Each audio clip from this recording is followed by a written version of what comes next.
Okay, guys, we are live. So for those listening at home, welcome to the Dungeon Musings YouTube channel. My name is Kevin Madison, and I will be your friendly dungeon master this evening. Well, this morning where I am, but this afternoon, this evening, wherever this finds you, whenever this finds you. Today, we are continuing on with our ongoing campaign playing Paizo's very cool Pathfinder 2nd Edition, set in Bruce Hurd's classic Principalities of Glantri setting. And with me today are the stars of the Great School of Glantri campaign. I'll go the order that I've got you guys on the screen here. Tell us who you are and who you're playing. First up is Brandon. Hi, my name is Brandon. I'm playing one Juliano de Belcadiz, a Spanish nobleman type elf, and see if I even remember what a D20 is. It's been a while. Yeah, nice. And next up is Arlen. Hi, I'm Arlen. I'm playing Angus, but this is the original Angus, and he's a little different than the other Angus. So I need to try to remember all the special things that this character can do that the other character can't. What could possibly go wrong? Yeah. Next up is John. Hey everyone, I'm John. I'm playing Valeria Vaduva. She is a aspiring necromancer / herbalist and recently dabbling in alchemy, so it's going to be a dangerous concoction fest. Definitely. And last but not least, making his triumphant return to Glantri is Andrew. Well, I don't. What triumphant is yet to be seen. I'm Andrew. I am playing Albrecht von Galstein.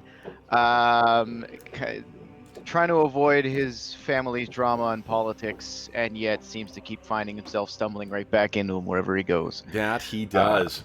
Yeah. So, where we left last session, we did not have Albrecht around, and Toragana. We've had a couple changes in the weeks since we last played. For one, what you guys have heard is that Toragana, your classmate, who is from the Ethengari descended Principality of Krondar, she has actually apparently withdrawn from the school.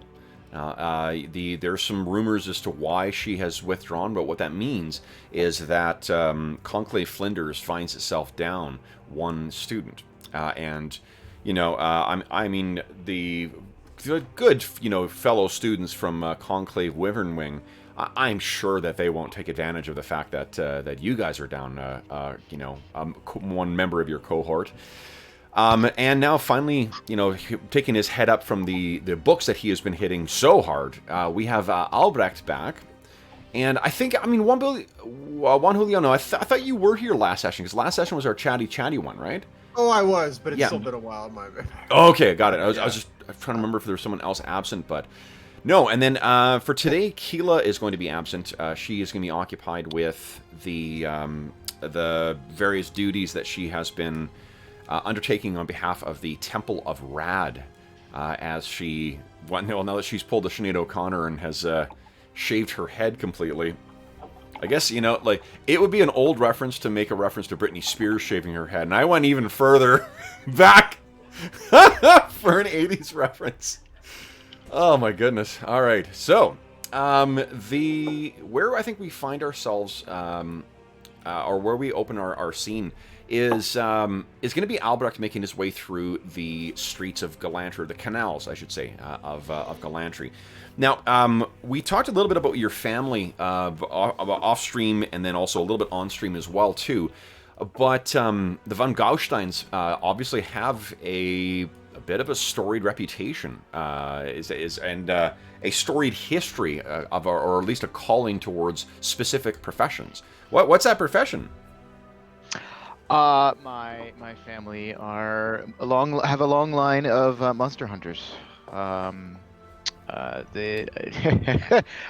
a feeling that Albrecht, having tried to avoid this, doesn't know all of his family's history, or he was certainly taught it.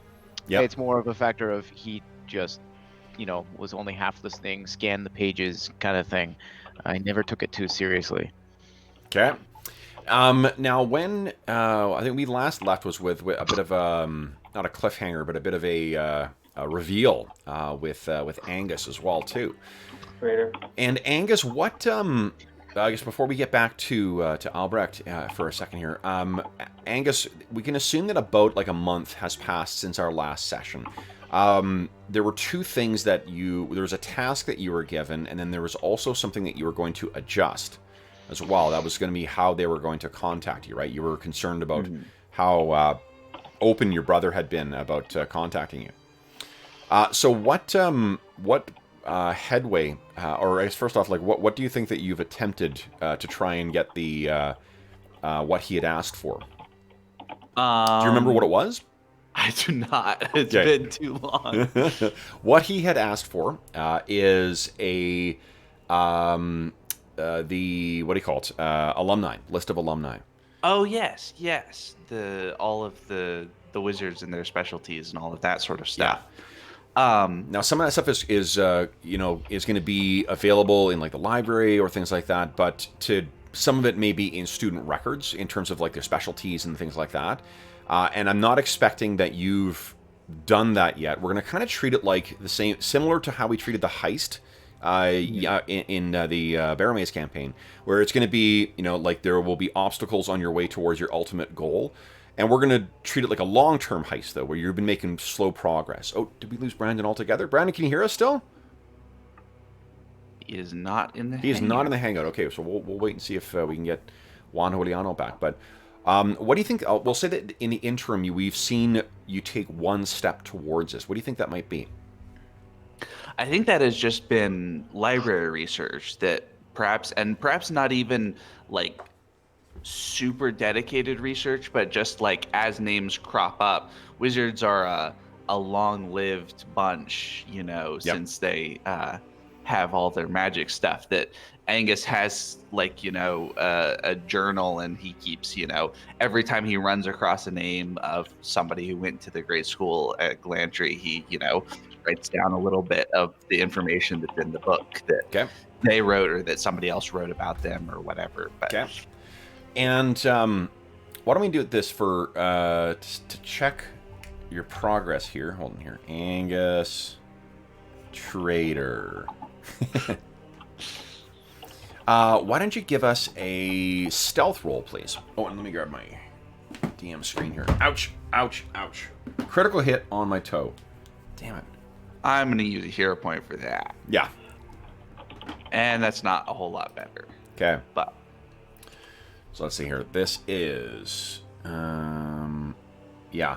So you are, I think this scene finds you working in the library, and as you're sitting there and scribbling away, on this piece of paper or parchment that you keep track of all of your the names of all your colleagues. Let me just paste that again there we go.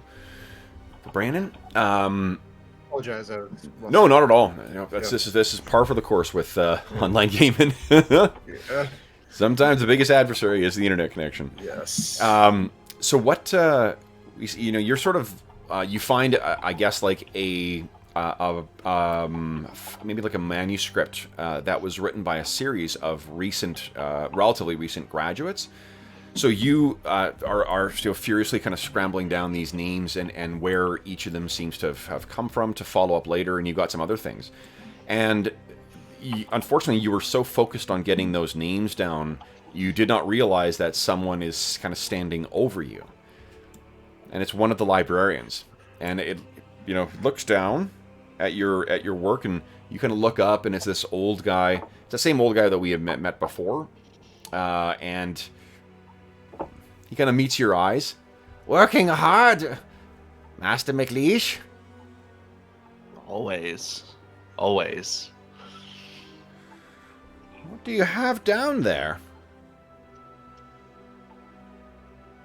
Oh, just there isn't quite enough information in this manuscript for my taste, and I think I need to visit or ask something more directly of some of the authors, trying to figure out how to do that. He puts his hand down and kind of turns the piece of paper towards him, and it's covered in names. And there's little like notes and stuff to put on there too. He says, "You appear to have questions for many authors. Forgive my Drawing a wrong first impression, you did not strike me as an overly curious type. He kind of looks over at your big sword leaning up against the book stack near him. Well, we all have our difficulties. And mine happens to be that I take after my family in looks and build. Okay. Why don't you give me a deception check? See if you can satisfy this guy with... Ooh, nope. Okay. You end it with, like, try to punctuate this with what you think is a charming grin. And he just looks at you, cocks an eyebrow, and kind of walks away, keeping his eye on you as he makes his way out. You may have drawn some suspicion to your activities here. Mm-hmm. So, we'll cut back to Albrecht now. So, Albrecht, the reason I brought up your family is because I can't remember if we have discussed your relationship with your father or your mother. Don't think we had. Okay. I need to wrap up. So, do you think both your mother and father are alive, or only one? Oh. Well, here's an easy way to do this. D6 roll. If it's 1 to 3, both are alive. 3 to 4 to 6, they're. Love it. There you go. So they're both alive. Okay. Okay. And do you have any siblings? I would imagine probably. I probably would. A family of monster hunters not going to take chances. Yeah. Do you think that you are... where do you fit, I guess, in the order of the family, then? Do you think eldest, youngest, somewhere in the middle? Ooh. I'm an oldest in real life, so maybe I'll go for something different. I'm the, quintessential middle child. Everything was just assumed for me, and I'm rebelling against that kind of thing. Okay. So your elder siblings, are any of them wizards as well? I'm kind of thinking I'm the rebel, and that they might have some little abilities, but only insofar as it pertains to the job. Okay. Well, let's talk I'm about Glantri quickly. Glantri is a magocracy. So Right. it's your family, your mother or your father or both are probably wizards. Because there's actually about 200 to 300 years ago, there was a purge of the nobility, and only wizards are nobles now. Actually, if this is the case, then maybe we should back it up and switch it around. It would make more sense for him to be the eldest and therefore the heir, and therefore all of the pressure to meet these expectations and, Sure. Right? That whole thing, and he's just sick of it. Okay, love it. Okay, so then, let's see here.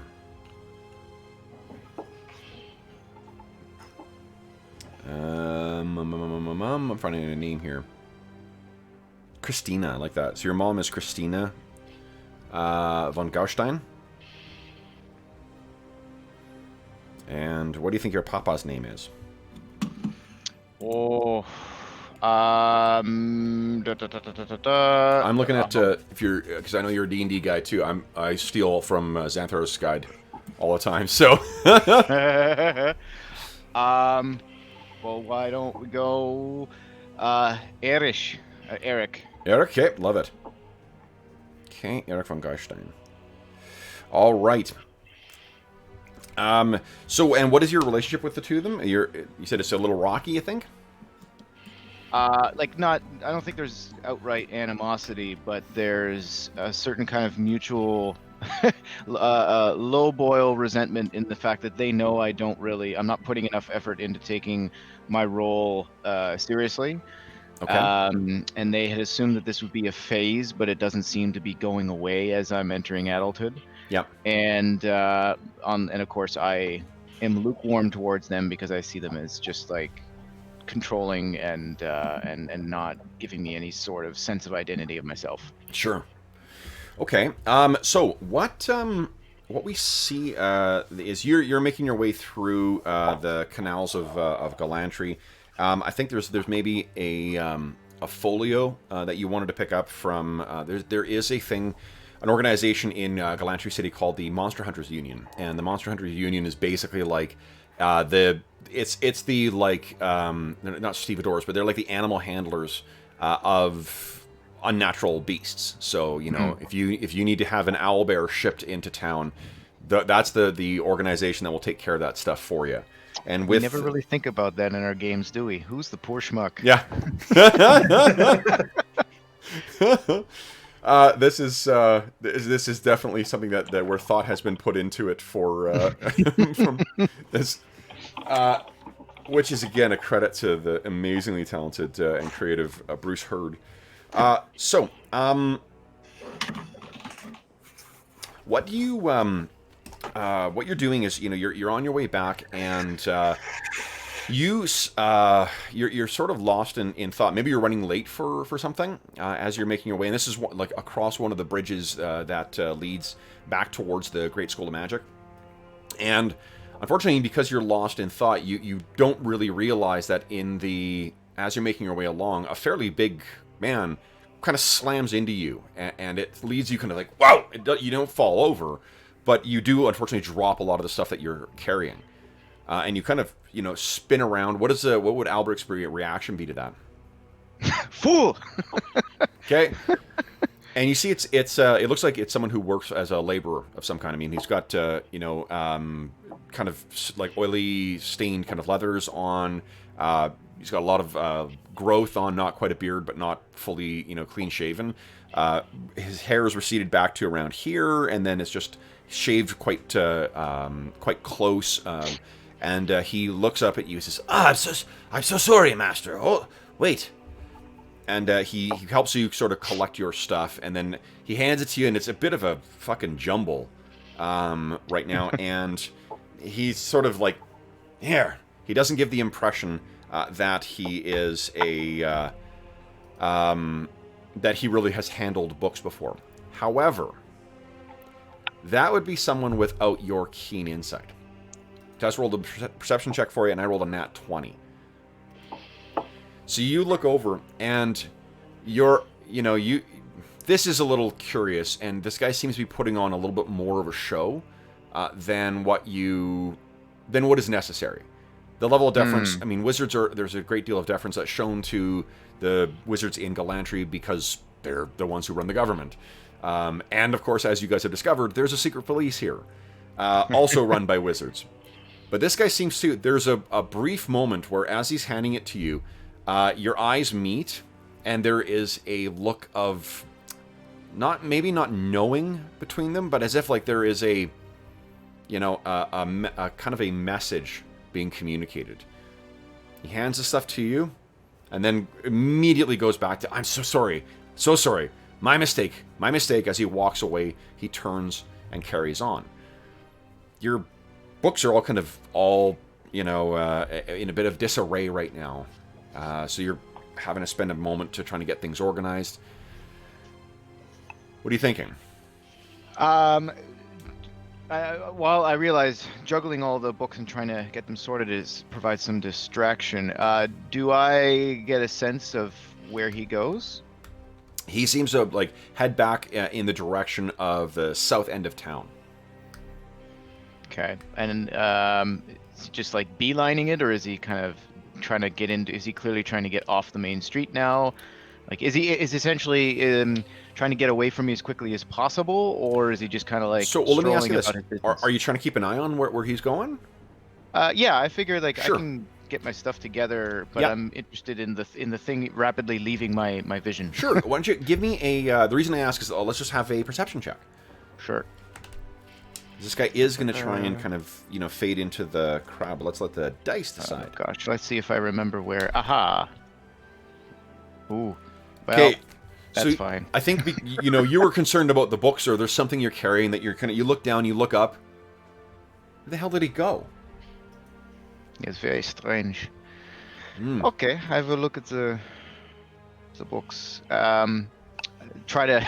I'm sure I'm muttering some sort of curse about peasants and uncultured heathens not respecting the written word enough, and Yep.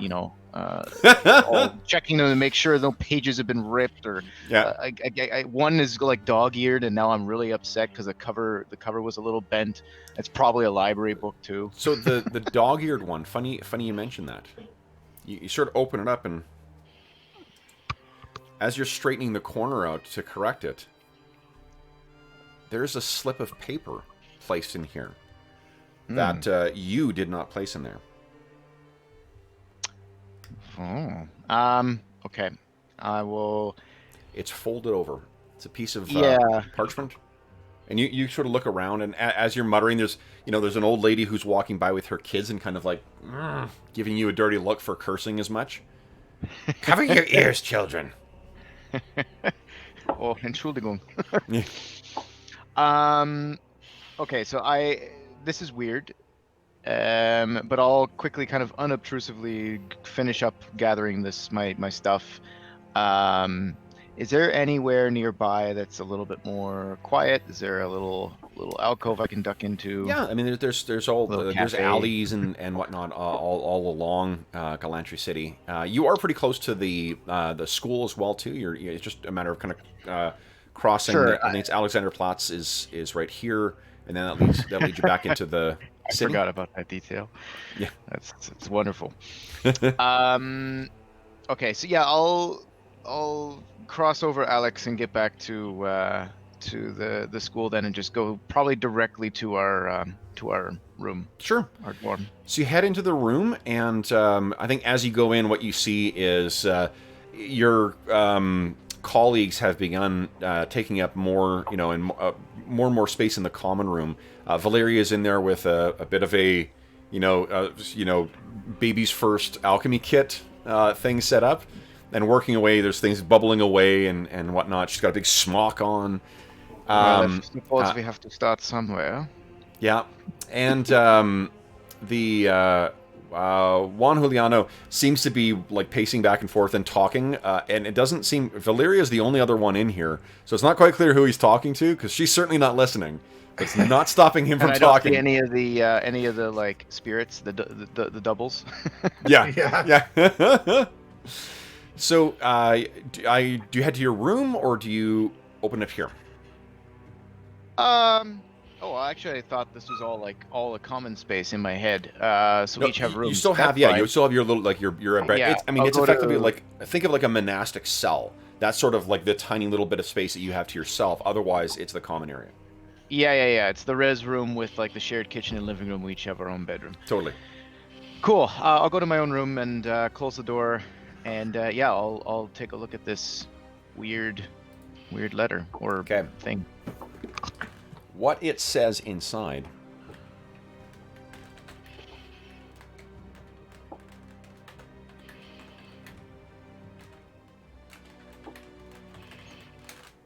is that. Well, because it's dangerous. Thanks. Why don't you give me a society roll? Let's see if the name Westheath means anything to you. Is that what's signed on there? Yeah, Westheath. Do not go alone. Society. Very good. Wow. Well. Yeah. So you actually know this. So Westheath is a community on the far side of the river. That is about. It's about 30 or 32 miles into the western the mountains, the foothills at the base of the Glantrian Alps, which are to the west of Glantri City.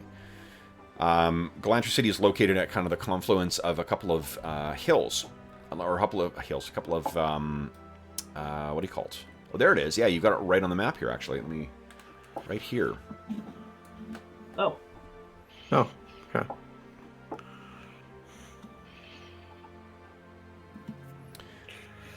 So across the river, and did we lose Andrew? He might be reconnecting. Oh, okay. I hit reconnect here.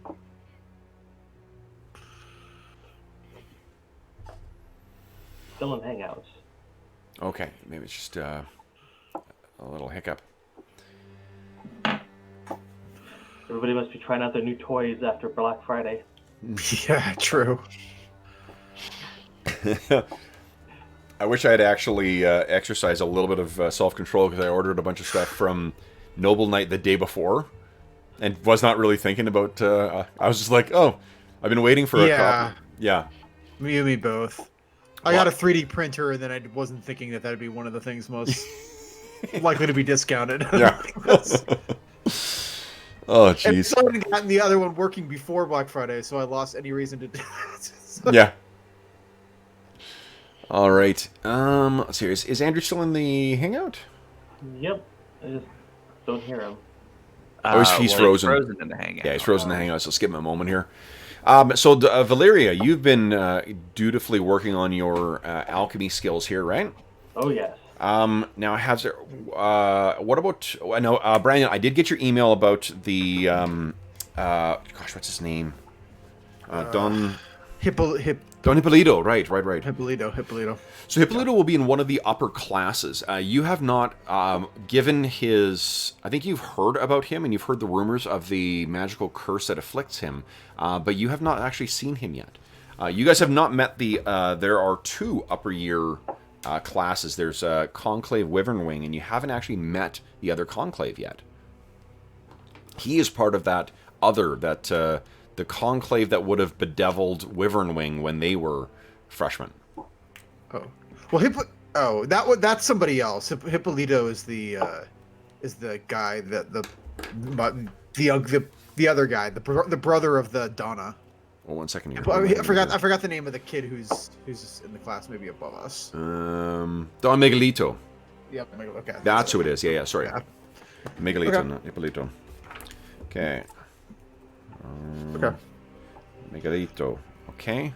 All right. Well, he'll keep his eye peeled, and if he ever hears that, he'll perk up. But... For sure, yeah. Yeah. Because you've heard, and I mean, like, I think that given how, how much the, what do you call it, the Belkades gossip, I think that you've probably heard that, that there is, one of the children of the noble family, effectively of the Belkades family that runs, what do you call it, the Belkades, the Principality. He was afflicted by a curse as a child and cannot age. So How is that a curse? Yeah. well, because he's always he's a child. Yeah. He's not always young. He's always a child. Still, that's Yeah. I'll take it. you get one of those curses. Have I definitely heard the? I assume I've heard of the what's his name, Don Hippolito's ex-betrotheds and her scandalous parties and all that stuff. I assume that's something I have heard of. Yeah. Okay, yeah, he's kind of interested in. He's kind of morbidly attracted to it. Okay. I mean, that's kind of how I'm picturing a lot of, like, what I was trying to, maybe I didn't quite convey it, is like, I think since he's kind of he's frustrated with his studies, I think his socialization is taking on a more dangerous edge than it had previously. Yeah. Like, I'm thinking, like, the law school equivalent being, like, you're drinking more. Yeah. This being more like he's seeking danger. Like, it's in conflict. Okay, let's see here.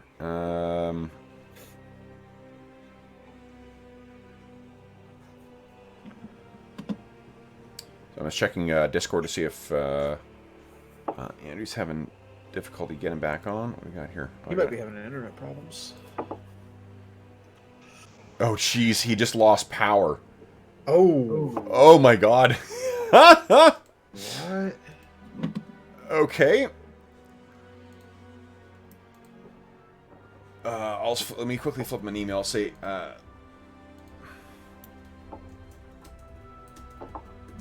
That's not cool.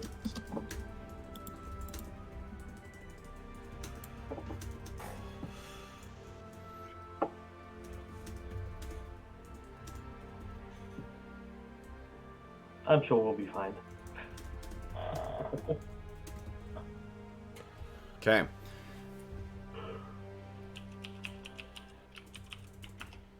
All right, so I just apply to him. Okay. So then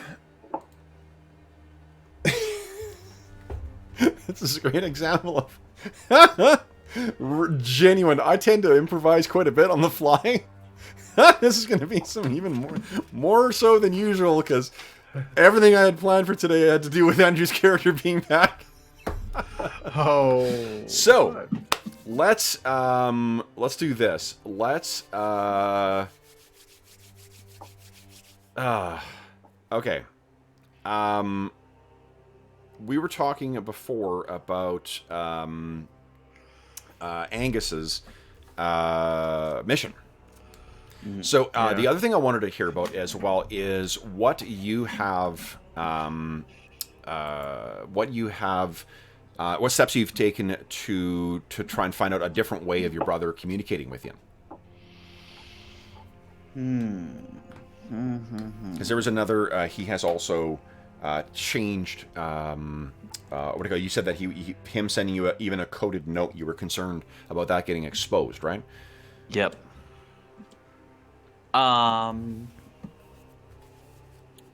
Is there? So I assume that. I guess I don't know if they're wizards if they need like an serving underclass at the school, but I assume that they just lord it over everybody, so they have them anyway. They do, and they also often have. In some cases, they have magical servants, like they're imps or quasits or things like that. Well, I think that might be a way to like a coded note passed through a servant rather than passed through one of the wizards themselves might be secure enough. Sure. So if I make friends with like the housekeeper or one of the cooks or somebody like that. Well, you guys don't have housekeepers. You're okay. Students. You're not. Well. You'd be surprised at some private colleges. Yeah, fair dues. No, fair enough. Yeah, and actually, this is a magocracy as well, too. So I was tempted to take Unseen Servant as a spell just to have one. Yeah, but I didn't. So what we'll do then is let's have you go ahead and give us a what kind of roll do I want from you? I want a diplomacy roll. See if you're able to make friends with okay. Now that was not great, but what I'll let you do is if you can think of a way of sweetening the pot for this type of thing, like a way, because you try and make some, you can picture that you've made some initial efforts to try and ingratiate yourself with some of the serving staff, and I think that the maybe the person working in the kitchen, and they make it clear that you're just taking them away from their tasks. Yep. So is there something you could think of that might that might be a way of improving your chances, or a lesson you may have learned from that initial effort?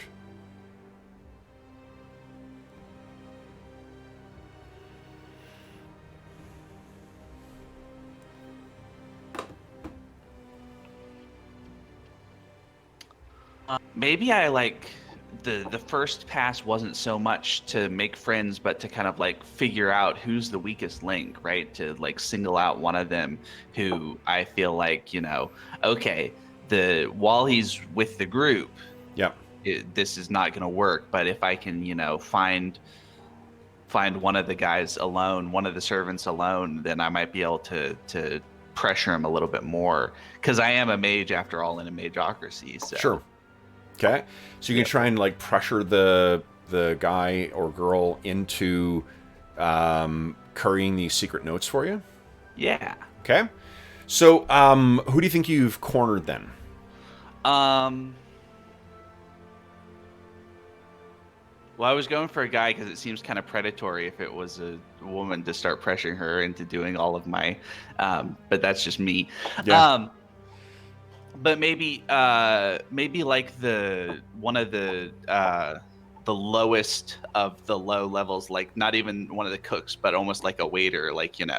He brings the food up around to the place, and Sure. I can, Busboy. see early one time one of the like serving boys and get him alone and be like, hey, I need you to be one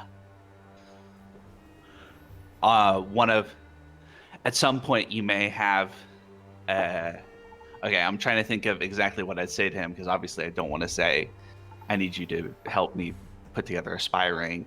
I mean, it could just be the ground something floor of an simple, exciting right? opportunity. Yeah, just something simple like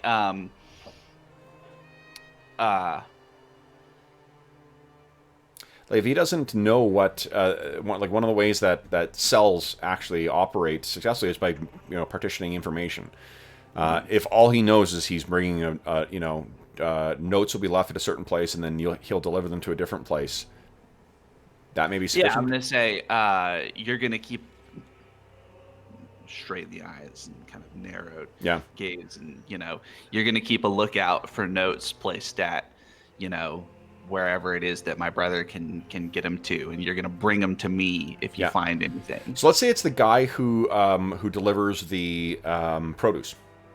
All right. It's one of the he's the one who makes the run out every day and brings it back. He's an older guy, and why don't you? I'll give you +1 to it because you're station. And go ahead and give me a intimidation check, please. Oh yeah. So this old guy is kind of getting the he's got the cart that he brings along, and it wouldn't be a cart, it'd be probably a hand-drawn thing because of there's canals in Glantri. So he's getting this thing ready to bring out, and he stands up, and suddenly there's this massive Scotsman looming over him, and he kind of, sorry, master, I didn't see you there. Something I can help you with? Yes, I'm going to receive a message from a specific place, and I guess I don't know where the place might be, but maybe whatever you think. If he lives outside of town or something. There could be a what do you call it? Like in town, there could be a flower planter, or a loose stone somewhere. Like Glantri City is full of intrigue as well, so it wouldn't be unusual. I'm gonna need a message, and I'm gonna get you. You are going to bring it to me when it arrives. I am, master. Yes. Are you certain that there isn't someone who might be better suited for? And you kind of step forward, and he, of course, master. When should I expect the messages?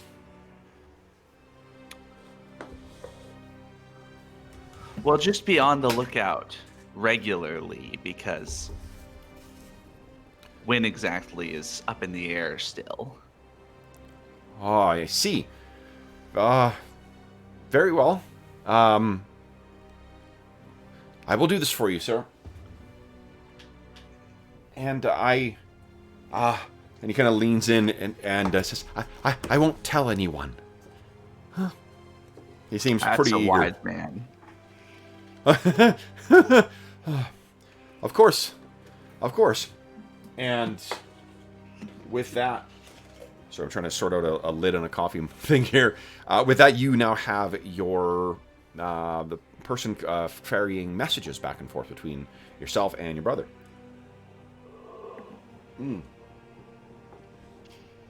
Now, in terms of that past month, apart from working on your potions for Valeria and trying to make inroads into local Belcadie society, Juan Juliano, what else have you guys been doing in that time? Pulling, I assume Valeria and I have at least been doing some pulling some stunts, some pranks on Oh yeah. With my new potions. Yes. Oh yeah, totally. Maybe drop a little bit of centipede venom in their stew to just give them indigestion and the whole batch, and use the familiar to do it and things like that. Okay. By the way, when Torgana was recalled or she left out, did that include the broom? She took the broom with her. Ah. Yeah. Yeah, I already called dibs on that, and she said no. Oh, yeah. Well, we know. I mean, if possible, I never write characters out. For those listening at home, Torgana's player unfortunately can't make the regular sessions anymore. But rather than have the character fade into non-existence, what this gives us is a great opportunity for Colin to do a guest starring role, returning as Torgana at a later point. So, I hate writing characters out. I don't. Unless it's absolutely necessary, I prefer not to kill or write them out altogether.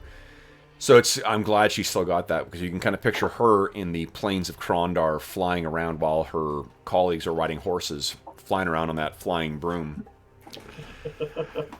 So then,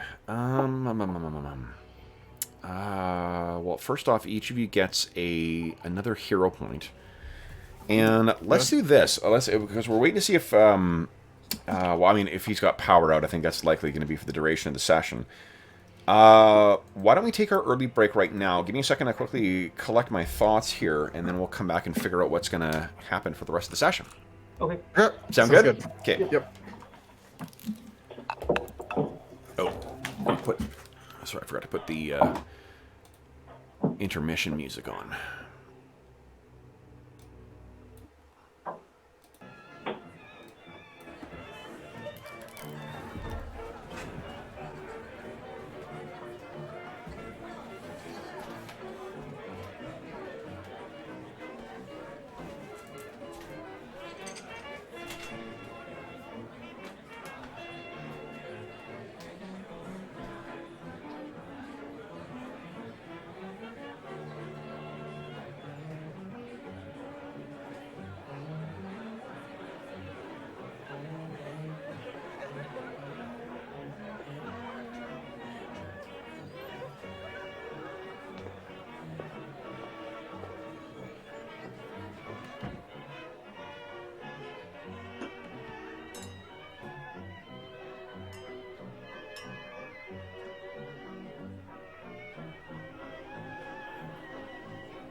I was thinking, Arlen, it'd be kind of funny if you decided to set up your aspiring as a multi-level marketing scam, where he has to recruit two other people to That would be clever. That would be a good way of getting around the fact that Angus doesn't have a lot of the talkie skills. Yeah, exactly.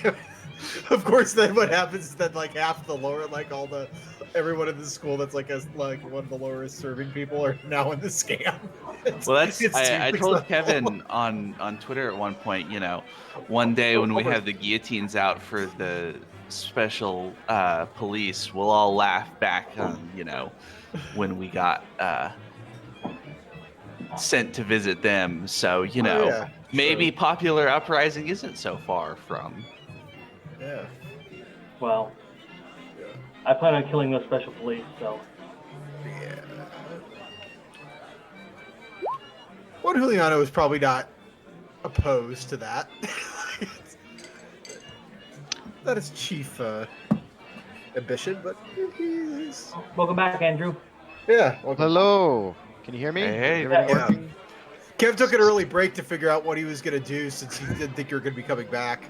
Yeah, fair enough. I apologize, everyone, and YouTube. Yeah, it was weird all of a sudden, and it was the whole building too. The emergency lights were on in the hallway, and it was our neighborhood. We got a text from our friend down the street, asking if we had if the power went out. I was like, oh no. Might have been some idiot hitting a light pole. Yeah, probably. Yeah. And it took the grid a few minutes to come back. And actually, in fact, we think that's exactly what happened because shortly after the power went out, we've just heard a bunch of sirens nearby too. So probably someone wrapped themselves around the pole, or hit a relay station or something. Yeah. I just felt terrible because it's like, oh, Kevin was going through this like, one-on-one, like let's go through explaining some stuff, and then boom, Andrew just pieces out. Oh, Andrew's back. Nice. Yeah, I decided I would let you continue. Just telling the guys, it was our whole building, and our friend called from down the street too that they lost power. So, and then we heard sirens. So we think that some idiot probably hit a pole or something. Oh wow, you guys are back really quick too. Yeah, I'm not complaining. Yeah, that's great. Okay, cool. Then that works out nicely. Okay. I apologize. No, fuck. I mean, that was completely out of your hands. Unless it was you that hit the power transformer, in which case. Well, Mean telekinesis. Okay, I'm getting some weird artifacts. I'm just going to hit refresh on my end here. Give me 2 seconds here, guys. I'll be back in a momento.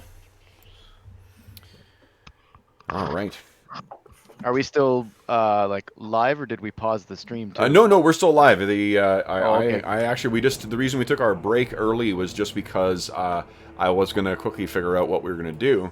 Well, fair. And I did, but we yeah. So we don't need to pursue that. I can save that for another day.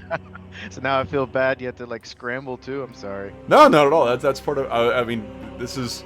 Part of this this stream is all about like actual play at the table, as opposed to like performance. Ironically, this problem would have been this problem wouldn't be a problem if we were at the physical table.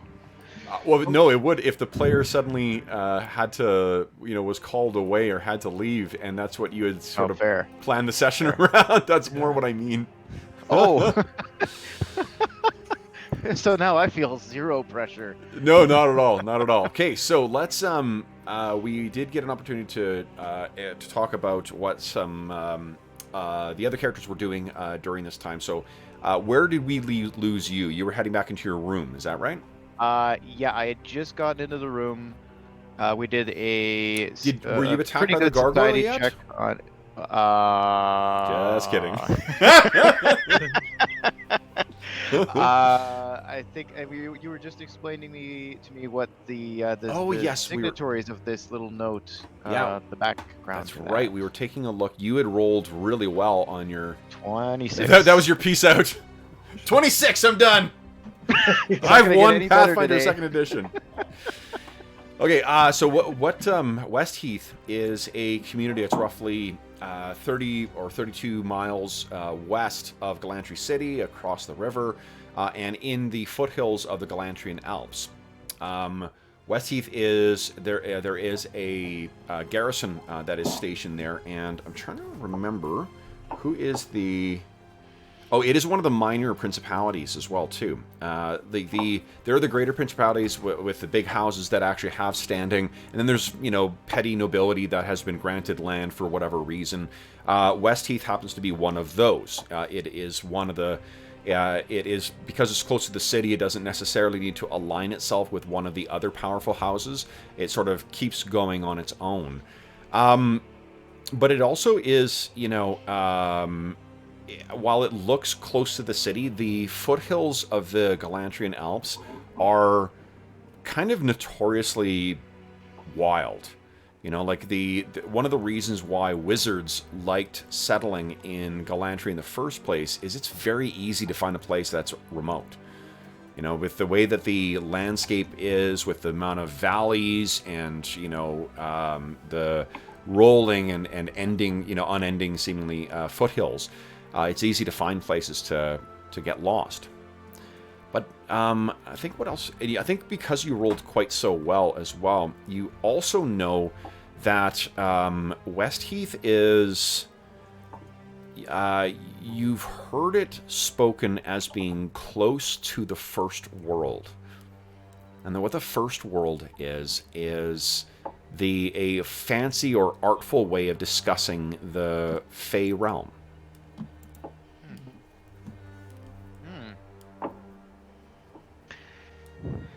This is most peculiar. Mm.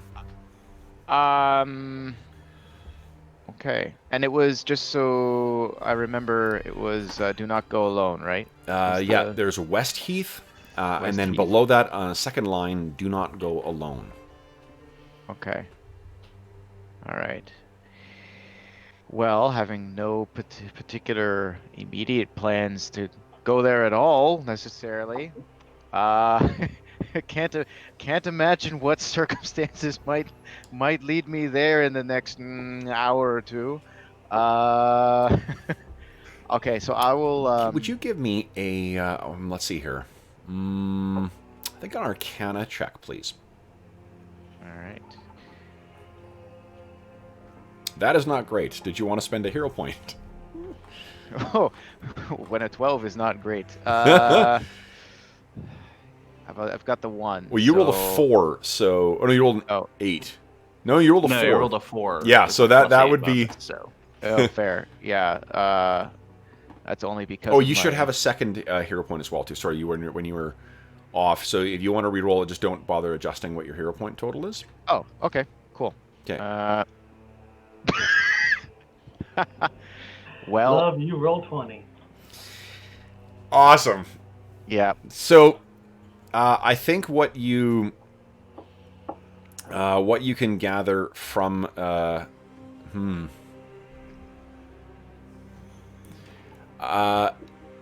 so what you're suspicious of is, there is a long tradition of keeping secret messages or secret notes from each other. Like when messages are being passed using either arcane or mundane means, they will conceal other aspects of, like, different societies will conceal different aspects of their messages, and a lot of the societies actually prefer mundane methods of hiding information because wizards can reveal stuff so easily with their spells. So, and even wizards will take advantage of this. So that, like, sometimes it's exposure to lemon juice, sometimes it's exposure to heat, and you keep thinking, like, there's got to be more to this message. So you go over to where you've got a candle burning, and you hold it over there, and what you can see slowly form is the crest of your family. It's a watermark on the page. Unfortunately, you are so enraptured by that, you don't realize that you put it right over the candle, and you're like, "Oh, whoa!" And the thing is just consumed faster than you can really get it. And you're, And so I think Valeria and Juan Juliano, you guys are talking outside, and you hear this, "Scheiße!" come in from his room loud enough to disturb both of you guys. And we cut back into you. And she'll shout through the door, "Do you need any kind of ointment for that, or are you good?"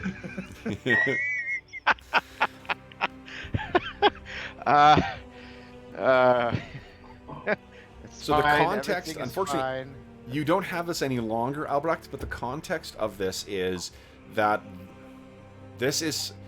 You may need to do a little research to bone up. As you said, you've kind of ignored the monster hunting aspect of your, what do you call it? Your family's legacy. And, so you did not, I don't think you necessarily expected this summons. It seemed clear from your goal, or from what you'd said, it seemed like you were wanting to leave that aspect of the family behind. It wasn't something that was of interest to you. It seems that the family may have interest in you. Well, that's nice. Okay, so you said summons just now, so that's something that he understand. I understand that that's what this is. You remember you're going to need to either talk to someone who knows more about Sure. this, or you're going to need to do a little more research, just because you can't remember right now. And having now lost the the parchment too, you're just like, if there was other hidden information on there, it's gone. Great. Yep. Lost the party invite. Yeah, and you should. So it's gnawing at you that there's something that there's some consequence to this. Mhm. Though you do, as a refresher as well, I know it's been a while. You do have a family member who is Yeah, on I'm staff thinking here. that's my that's my first thought. I might have to go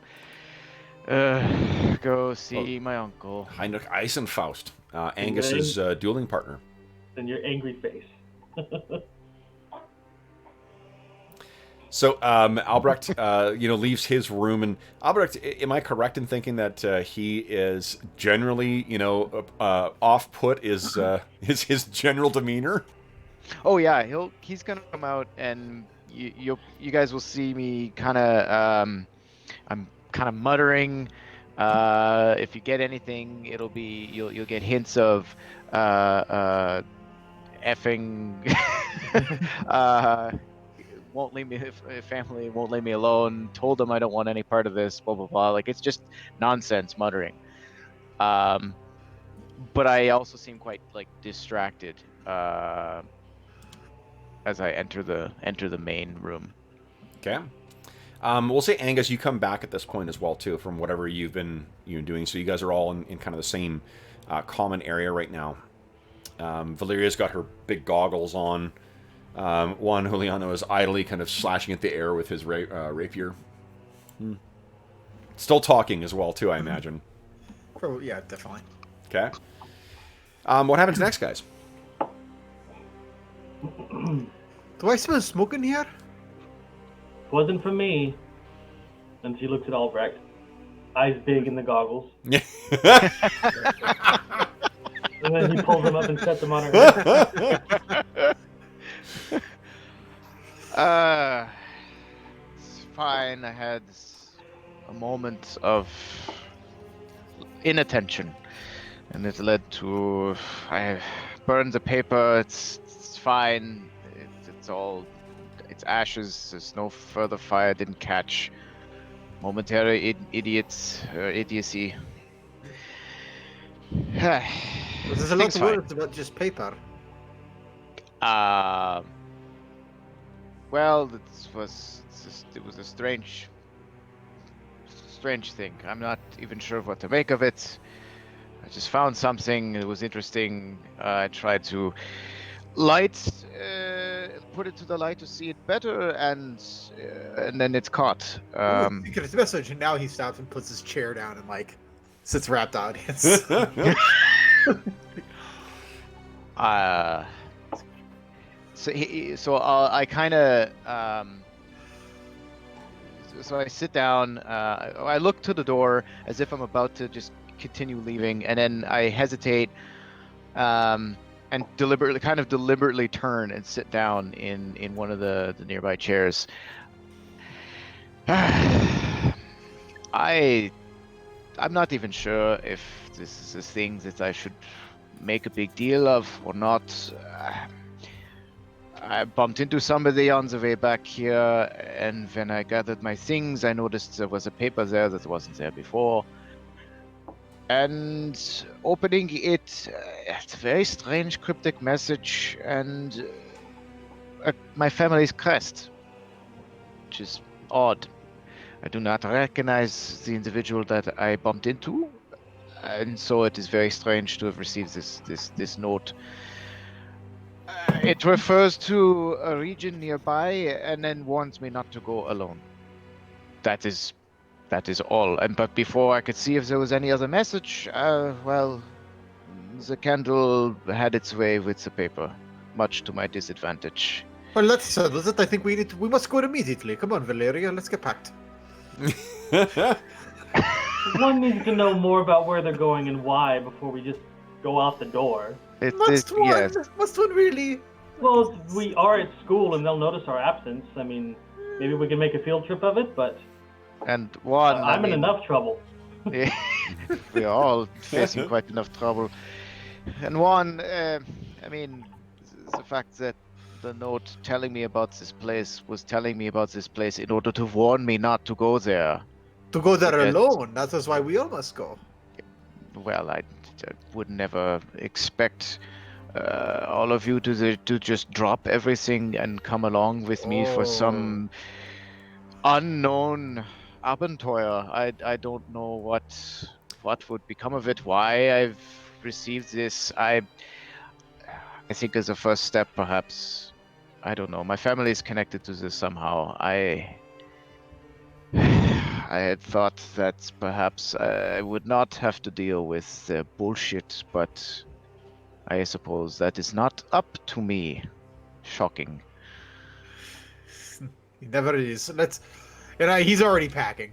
He's getting his shoes on. He's getting ready. Like holding up one waistcoat and another waistcoat. Yeah, exactly. Yeah, he's. Valeria will stand up and take off her smock and goggles and lay them aside neatly and says, "Well, Albrecht, you forget that Flinders aren't any good by themselves. You need many of them. There's no danger." Perhaps you are right. Wise words. But at any rate, we have literally zero information about this. Tell me. Find out about this area you're going to, and then make a plan from there. Like, yeah. Talk to our contacts, see if anything's happening we know about. So I will tell them what I know.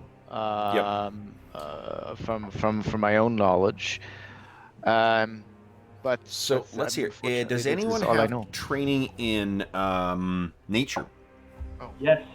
Go ahead and give me a nature check, and please, anyone who's trained. I'm gonna hero point that. Okay. Oh wait, did I click medicine? You click medicine. I click nature. Okay. Nat 20. Maybe not surprising that the Scotsman knows about fairies. Yeah. I've got nature and survival, so I'll be useful trekking into the wilderness. Okay. So, you mentioned, I think that what that tells us is that, Angus, you know an awful lot about Westheath. It turns out it's actually a man from Glantri who had settled that place in the first place. And part of the reason is because there are, relatively nearby, there are fey stones. The standing stones that you would find as,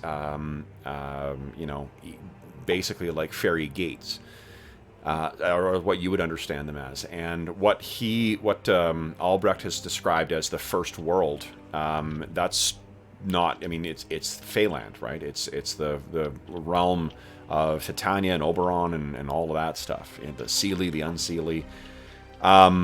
As we go, because of the Nat 20, as we go along too, if there's other questions or other information, I'll feed it to you about this particular stuff. So you know that this place is quite well known for that. And I think that you know as well that it is an Unseelie connection, the darker side of the Fae, the more malicious and malevolent aspect of those capricious creatures. That's what the connection at Westheath has. So Angus, looking over at Juan Juliano, going through all of his clothes, says, "Better pack a winter coat. We're going where it's cold." Yeah. He holds up like the thickest coat he has, which is not really all that thick. it's like a fall like jacket, basically. Yeah. He's like, "You like this coat?" If that's the best you got, that'll have to do. Lyra reaches back and gets like a fur-lined cloak out of her things, like, "You need something like this." She puts it on. Yeah. All right. The Boldavians would definitely know. Yeah. Yeah. I think he's just gonna go with layers. So he's wearing like sort of layers of himself. Comically like, tight layered. He's like walking around like this, like in a Christmas Story. Okay. I believe I might have to go shopping. Yes. But first, I think it might be useful. I really did not want to go and talk with him again, especially after that fiasco with the bull. Okay, I should probably go speak with my uncle. See if you can get us some leave. Well, I don't know about that, but we'll see. He's one stickler for tradition and family values. So, Well, let's see. He's Angus's buddy. He might take Angus. He might be able to help. Oh, They beat up on each other daily. Have you been getting to know my dear uncle? His rapier's been getting to know me, certainly. Kind of rubs a welt on his arm. Yep. That sounds about right. I have respect for you for being able to stand to be in that man's presence for more than 10 minutes, let alone go toe-to-toe in personal combat with him. He is, well, he is ruthless, both as a man and a fighter. Okay. Well then, never mind this West Heath. I think I had better not go alone to the headmaster's office. Or he's not headmaster. He's Etienne business d'Amberville professor. is the headmaster. Right. But he is, he is one of the professors here. So you, and here is of course Etienne. So it's a lot of that Stephen Fabian. He looks like a sweet old grandpa. He absolutely is, in the sense that he kidnapped and killed many of his family members. Yeah. He's an evil demon that wears the guise of a grandpa. So I think where you meet up with Eisenfaust is with him abusing.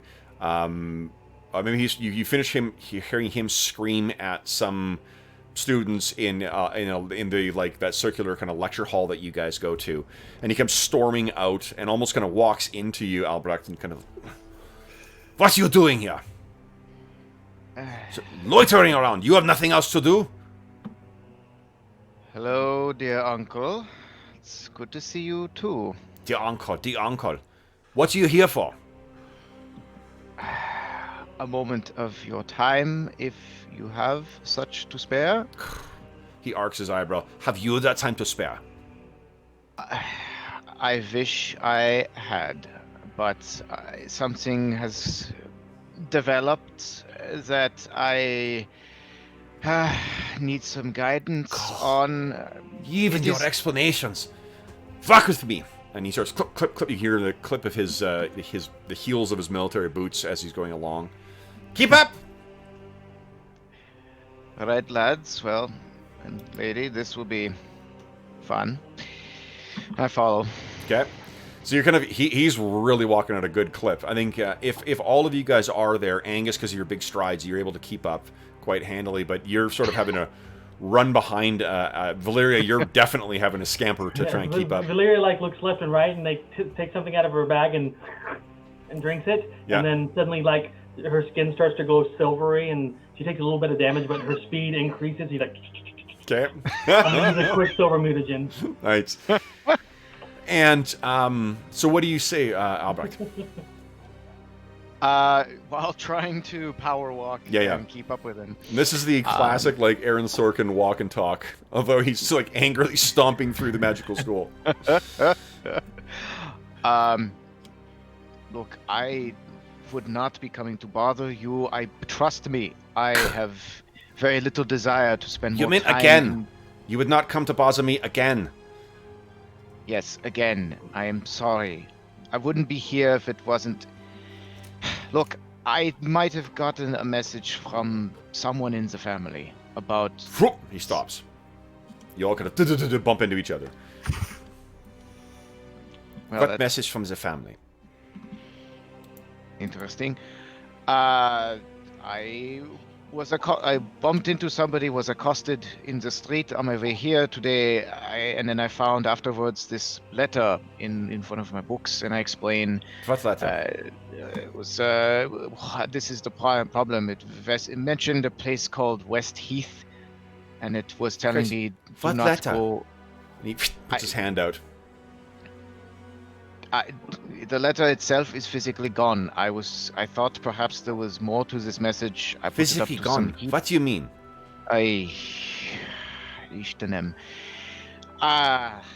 I was trying to see if there was more to the message. It was dark. I put it up to a light, a candle, and the letter caught the paper. It is burned in pieces on my floor. If it's possible to take the full 3 actions available to roll eyes, that's what he does. It's just... Did he find something back there? Of course, Angus from the back is just beaming that it's somebody else who's taking it. So then he stops and he looks over at the 3 of you guys and then looks back at his nephew. And he leans in. You received a secret correspondence from the family. And you bring... Visio. The letter had very explicit instructions to literally, quote, not To destroy go it and alone. reveal the contents to outsiders? Truly a curious message, nephew. One I've never heard of being delivered in the history of our family. Well, nor I. So this is why I am suspect of this letter. I don't think it came from our family. Why would they be? And at any rate, if someone is trying to get a hold of our family, why in the hell would they come to me? They know that it's not exactly a secret that Albrecht is the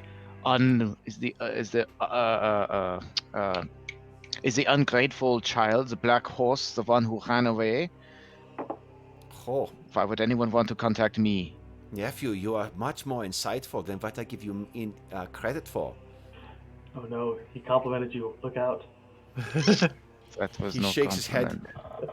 Then what do you think I'll do? Yes? You think I can conjure this burned paper back? I can remove the contents of this knowledge from their minds? Nein, look. I can use a fireball. And he begins to like summon something in his hand. Is this what you ask? I do not require anything of you other than perhaps your knowledge of what this letter was referring to, what this place, West Heath, could be, why we would need to be going there, or who may have been contacting our family, either from this place or about this place. Why would any contact you, nephew? But that is my question. A question for you to ponder. He turns. He looks at, like, again, disdainfully at all of you guys, and he's tiny too, right? Like he's really more looking up. I keep looking down, but he's really looking up at all of you. I nudge Albrecht and say, "The permission slip. We need a permission to leave. And don't forget Kila." If I had actually thought to leave this with you, Uncle, you know as well as I that I have very little interest in the family's business. But if you are intent on simply leaving this with me and my responsibility to deal with, then fine. But I would request He shakes his head. And just, you know, you can hear him muttering something under his breath, but he looks and he says, "You all have your studies. But I suggest you return to them and leave yourselves. Leave," and he turns to you, Albrecht. I would suggest that if you find yourself mastered by a candle, you may best keep yourself with that as your most fearsome foe. And he stands back, permission to leave claps, the campus claps, clicks his heels, and he goes storming off down the hall. Would everyone give me a perception check, please? That was... I close my menu. Okay. So who am I missing here? I told you, Angus, he's Albrecht. a charmer, my uncle. So Valeria, as he goes down and Eisenfaust, or Professor Eisenfaust, whips around the corner, there's something that drops. And it's sort of like on the floor, and it looks like it is a scrap of paper. She quickly clicks after it before Yeah, her. actually, Juan Juliano, you would notice this as well, too. Valeria would be the first one to note that. And if your Quicksilver mutagen is still active, I think you're probably going to be able to get there quicker. Yeah, she clicks over there real quick and snatches it up as the mutagen fades. Yeah. And... So what is Albrecht feeling right now? Because he doesn't notice this. Are you just boiling? Oh, I am livid. Not in any way surprised. I look at the others and, well, that went about as well as I expected. Okay. Well, they have gone better than you expected. So the paper is about like it's a torn scrap, and it's about like folded into a little square like that. Very precise. She unfolds it and then hands it to Albrecht. All right. I'll read this. And that is what's written on it. The same handwriting as the other note? I haven't seen it, but I did not get a very good long look at the other note. I only had it for a few seconds. Let me look closer. Would I be able to maybe try to remember or recall if the handwriting was similar in any way? Sure. Well, first of all, what does it say? Oh, can only I see that? Okay, sorry. I read. It says the sycamore rots at the roots. That is all. First a message about the first world, and now messages about trees. what is your family crest by? Well, and that's the other thing. I would need. Could any of you put a light that would not burn the paper? Maybe we can see if there's a watermark here as well. Oh yeah, Valeria just light spell. That's not a flame. Oh. Oh, it needs to be heat. Yeah, it's heat. Don't I have produce flame or something? I have sunrod. That if I keep it away from it, it generates heat. It burns for like 6 hours. I mean, I could also just go over to that torch over there on the wall and just this time maybe keep it further away. I have produced flame too. You don't want to burn the paper. I will very carefully, slowly. Sure. Inch the paper forward. Give me an Arcana check, please. All right. Actually, maybe a little occultism. Nah. Arcana? Yeah, let's do Arcana. Okay. It should be occultism, but I'm fine. Oh God. Might want to use a hero point. I don't know. That didn't go so well. Last time was in that one. So you can't get anything. Last time. What I can tell you though is I've got a +8 for Arcana. That's sad rolling. this is this is just a scrap of paper. This is not like a full piece of paper that has been folded and whatever like the other. Okay. Anyone with a thievery? Anyone trained in thievery? I am. Yeah, guys, go ahead. Oh, you are. Nice. Thievery. Yeah. Okay. When You guys are rocking the rolls today. My goodness. Oh wait, for some reason it's 3 and a 4. Oh yeah. Yeah, you roll a 3. Do you want to spend a hero point? Shit. Do you want to hero point that? Yeah, why not? I don't know if we're gonna. I'll hero point that. Let's try again.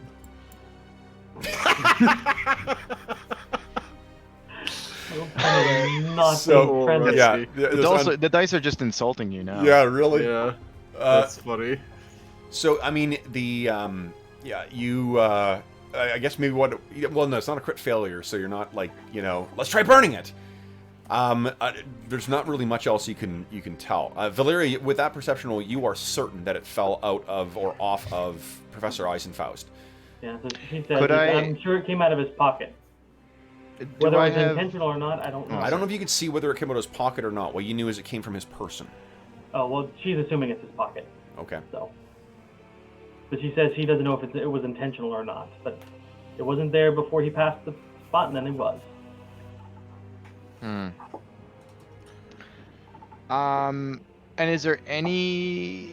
Do I have a sense of if the handwriting is it all similar or? I didn't see the original for very long at all, so I don't expect. Oh, you mean like the whether it is same as the handwriting on the first note you had? Right. Yeah. Give me a perception check. Let's see if you're able to piece that together or not.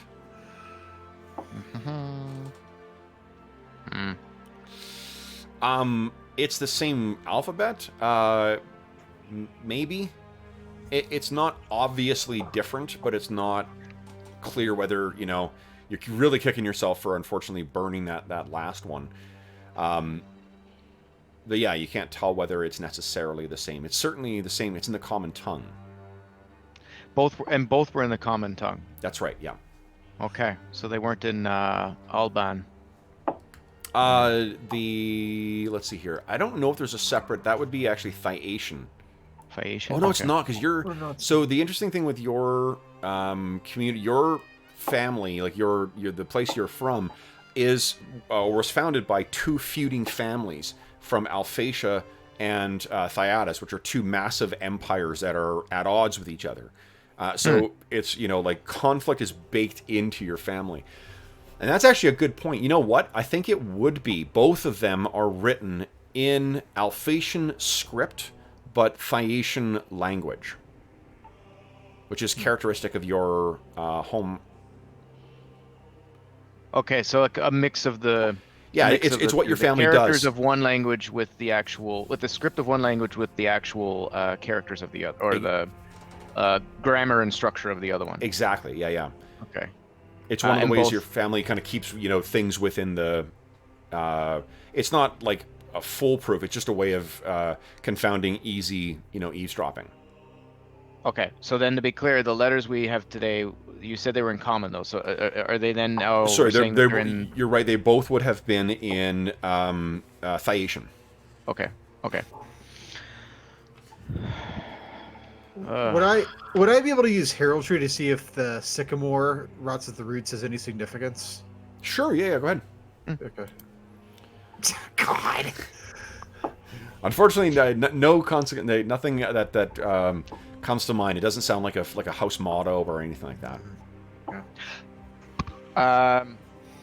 It may be more indicative of a power structure, saying that the corruption lies deep, and it must be the corruption runs deep or something.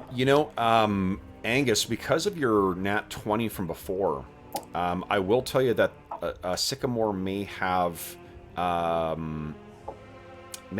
like a connection with primal magics.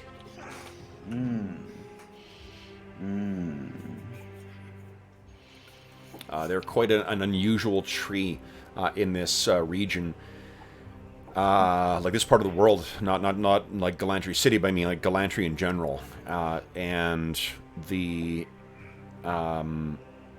yeah, I think that's what you're, from how much we've learned that you know about the Fae. So I guess that would answer my next question of whether or not there are any sycamore trees on the family properties. Probably not then.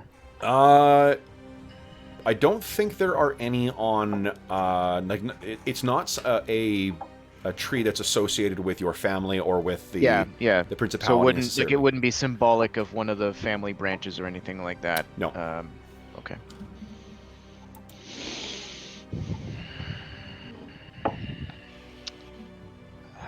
Well,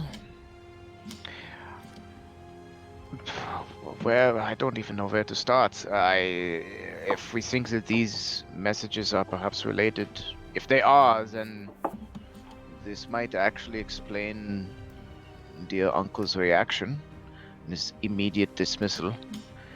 Did he seem at all, other than his immediate kind of reprimanding me? Did I sense from him any sort of particular heightened anxiety or any sort of visible reaction to when I mentioned West Heath at all? And the fact that, or even the fact that I had received, because he immediately stopped when I mentioned I got a message from the family, and then he was pretty both a little upset but also a little worried for me when he realized I shared this information. So I guess what I'm trying to see is would the fact that we both apparently received a strange missive, was there any sort of reaction to that very fact? Never mind the contents. Well, I mean, what you have in your hands right now is a torn scrap of paper.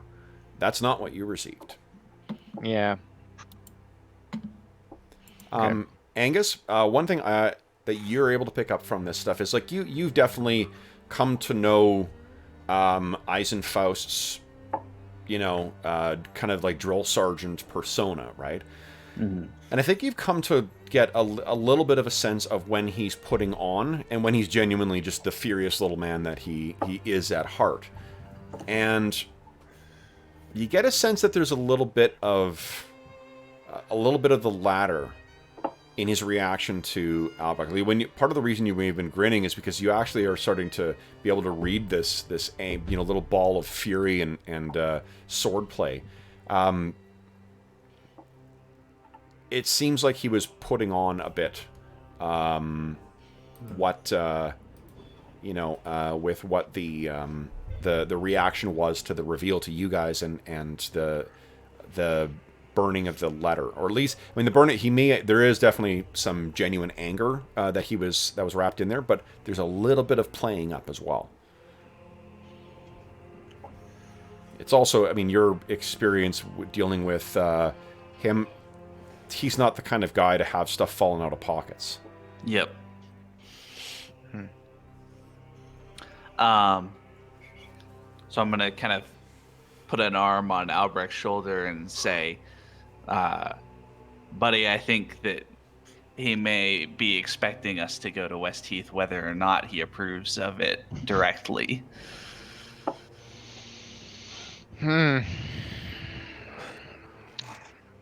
These remarkable insights into the mannerisms and ideas of my uncle. Perhaps I should be talking more with you. You seem to know him much better than I. Or he got hit in the head one too many times.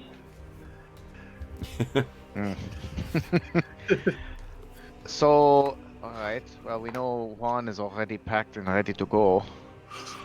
But perhaps we should do what research we can to get some idea of what we might be expecting, and I need to understand why we would be going to West Heath before we just gallivant over there with no plan, no knowledge.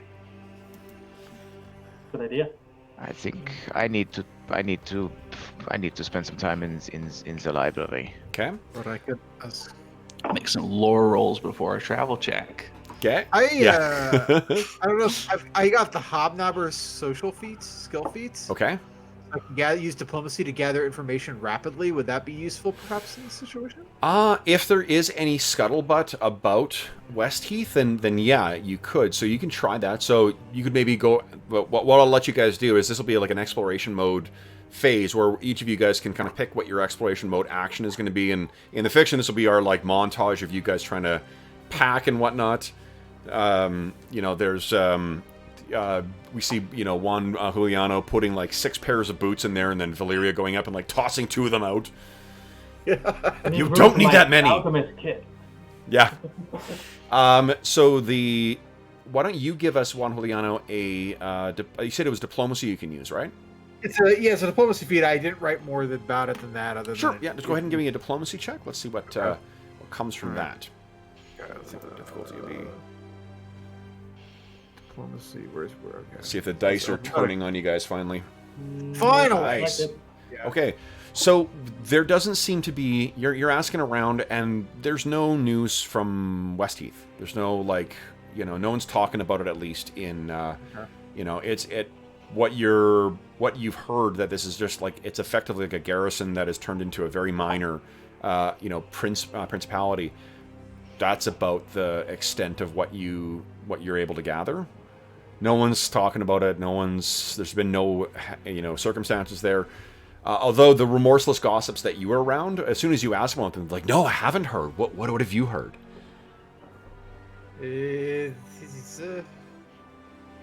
Start a rumor. What do I say? They liked. They have. They. I paused, and I'm like, they have. Maybe it wasn't supposed to say that. Maybe it was somebody else. Yeah, I could be mistaken. Okay. And then for the rest of you guys, who do you have an idea of what sort of preparations you're planning on doing?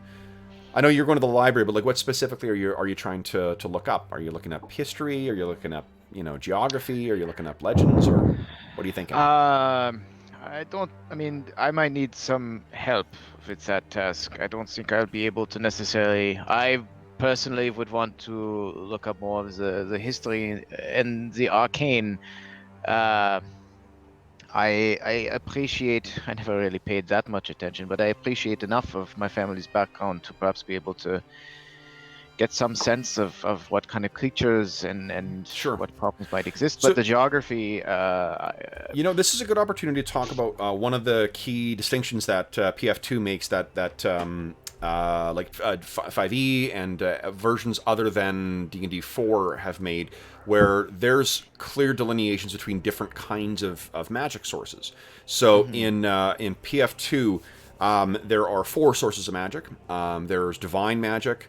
There is arcane magic, which is like the accumulated science of working spells. Arcana is the spell the skill that relates to that for knowing about codified and actively used magic.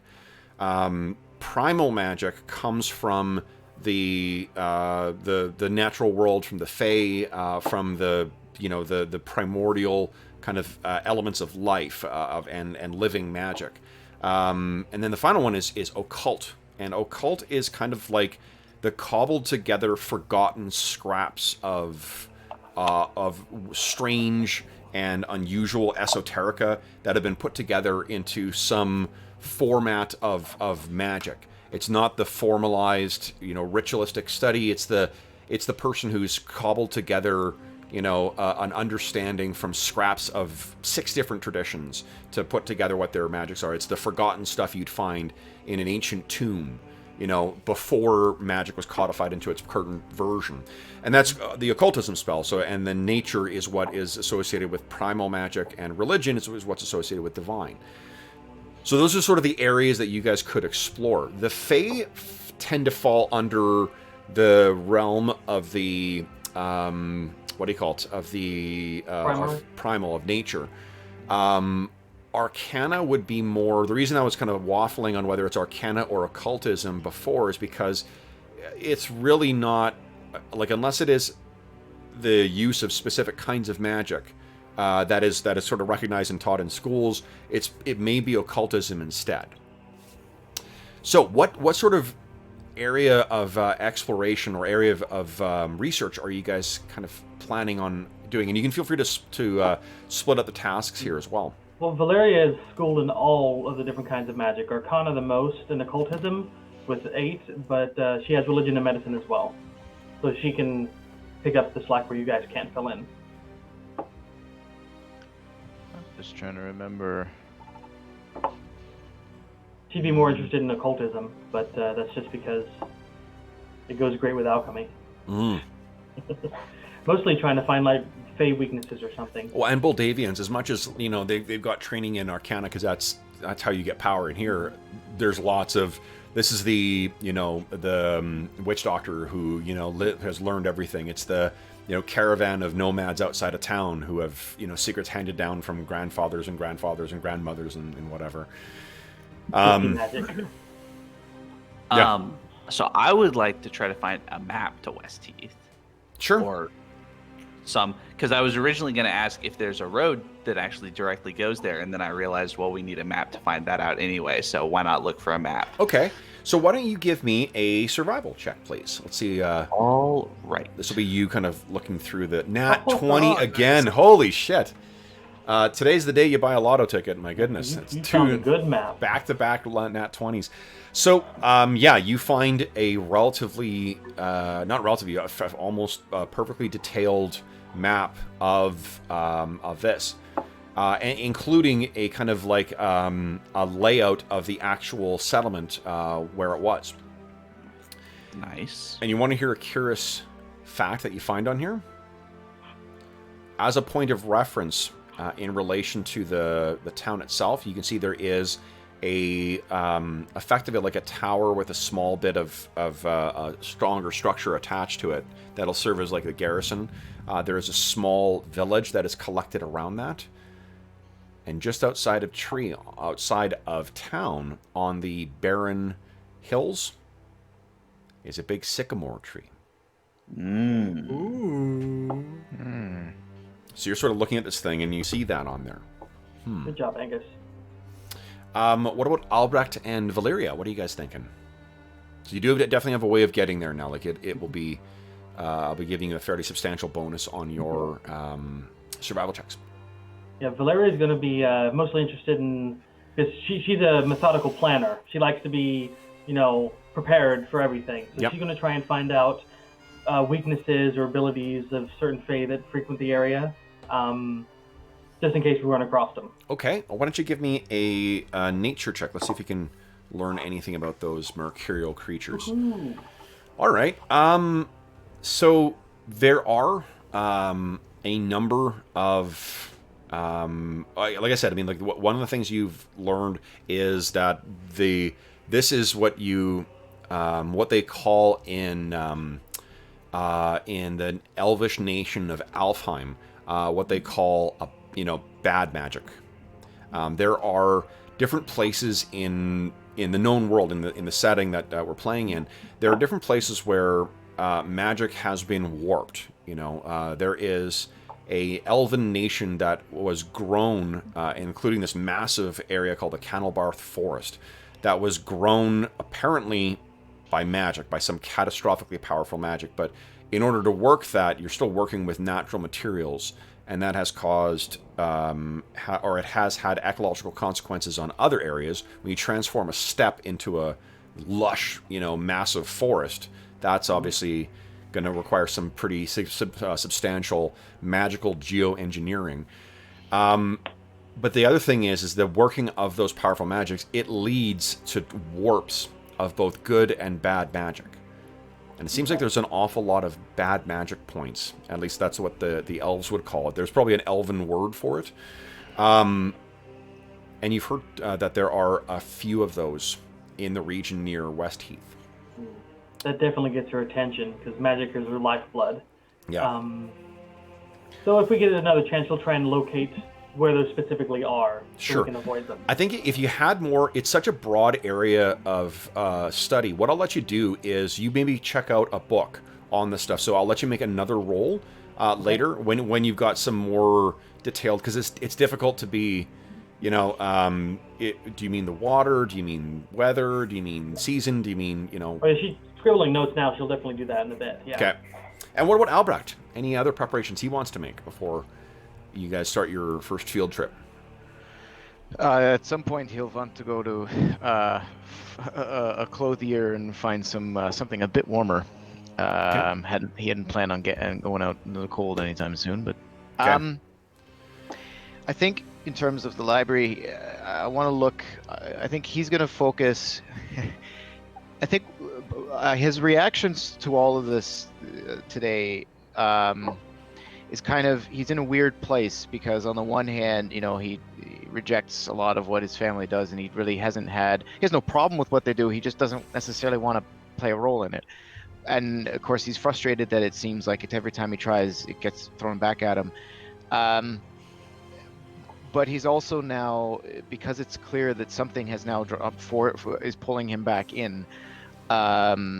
He would never admit this to anybody, but he's feeling a little bit guilty about having not paid as much attention to his family's exploits and their involvement in all of these local whatever local cases and issues had come up.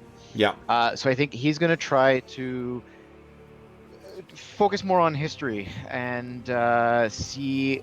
He doesn't expect to find, volumes on his family's legacies in this library, but look at histories of that region, of that area, and to see if there are any mentions of, monstrous, interventions or calamities that unknown witch hunters or monster hunters had dealt with, Sure.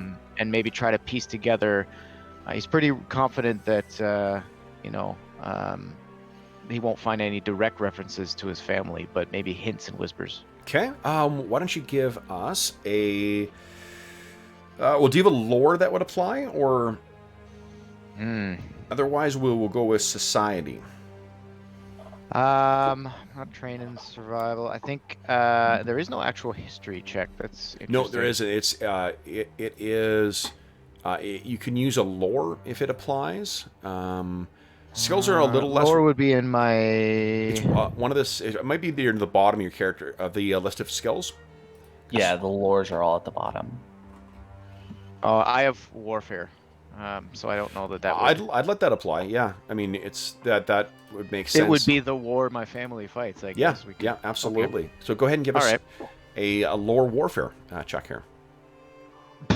Okay, I might use the last hero point. Sure. For this Yeah, one. go ahead. Well, you're about to get a new one. Look at that. All right. So, remind me again. What is it specifically that you're sort of trying to? Any hints at all? Knowing that Valeria is going to focus more on the lore concerning creatures and what kind of things we might encounter and how to prepare for them, I think I'm trying to focus on, can I find any information at all about whether or not monster hunters generally, or my family specifically, if there are any hints about that, have ever been involved in this region before? Have we ever encountered anything? And if so, like, what did we do? Yeah.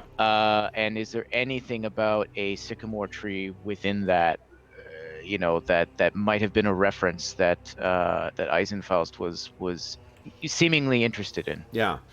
So I think what this tells us is that you're kind of looking around in the library and trying to find information on your family and on all these these specific things, and it becomes evident that there's very limited information in here.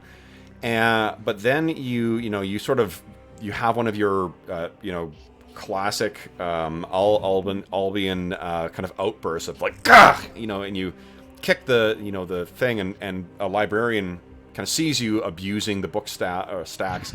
Great. And Master von Gaustein, what troubles you? Is there something I can be of assistance, or for which I can be an assistance? You seem troubled. Yes, well, I did not exactly expect to find what I hope to find here. Of all places, not a specialized library, after all. I this is going to sound profoundly arrogant. I hoped to find some information about...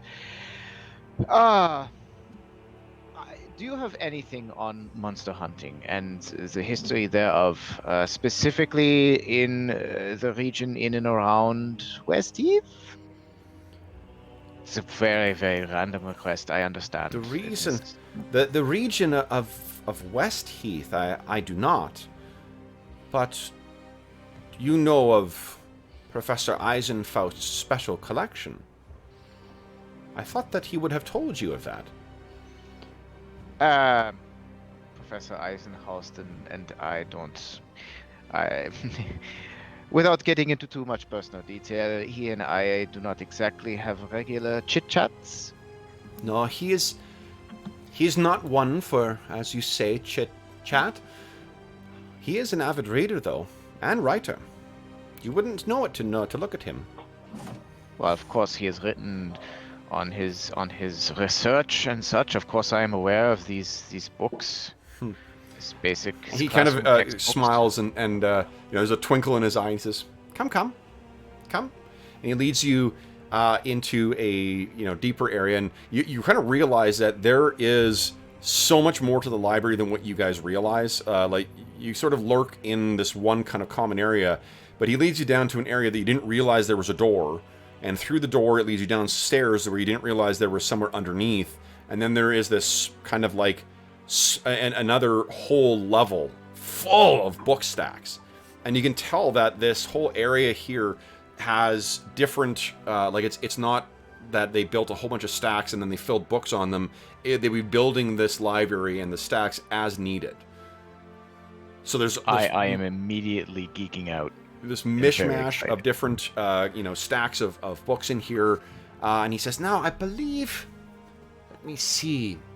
And he, snaps his fingers and then all these magical lights come on down here.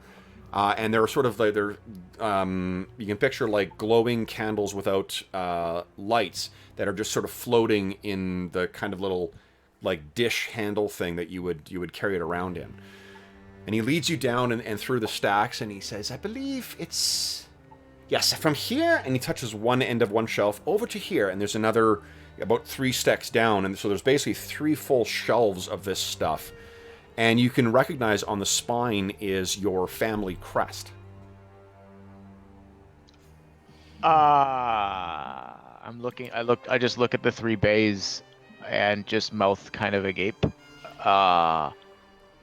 You said my uncle wrote all of these. Not everything. No, not everything. From here, Wow. and he touches about like halfway down the one shelf, so 2.5 shelves worth of stuff. Wait, how many authors? How long ago? Your family he's has quite a... overwhelmed. You said you may know them more for the dealing with creatures of the night. They're also prolific writers. You come from a long... See this? And he pulls this slim kind of folio with this tattered leather kind of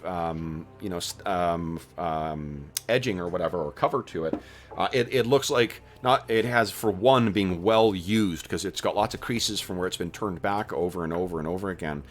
And he hands it over to you, and you open it up. There's not even a title on this thing. But in the inside, you see, scribed in faded red lettering, is something from Melkor von Gaustein. Melkor von Gaustein is, like, if you go back about 6 greats, that would be your grandfather. Wow. He says, perhaps this may be a good starting point. I trust that you will keep this in good care and return it to me when you have finished with it. Then perhaps we can, and he gestures to the rest of them, you can address this.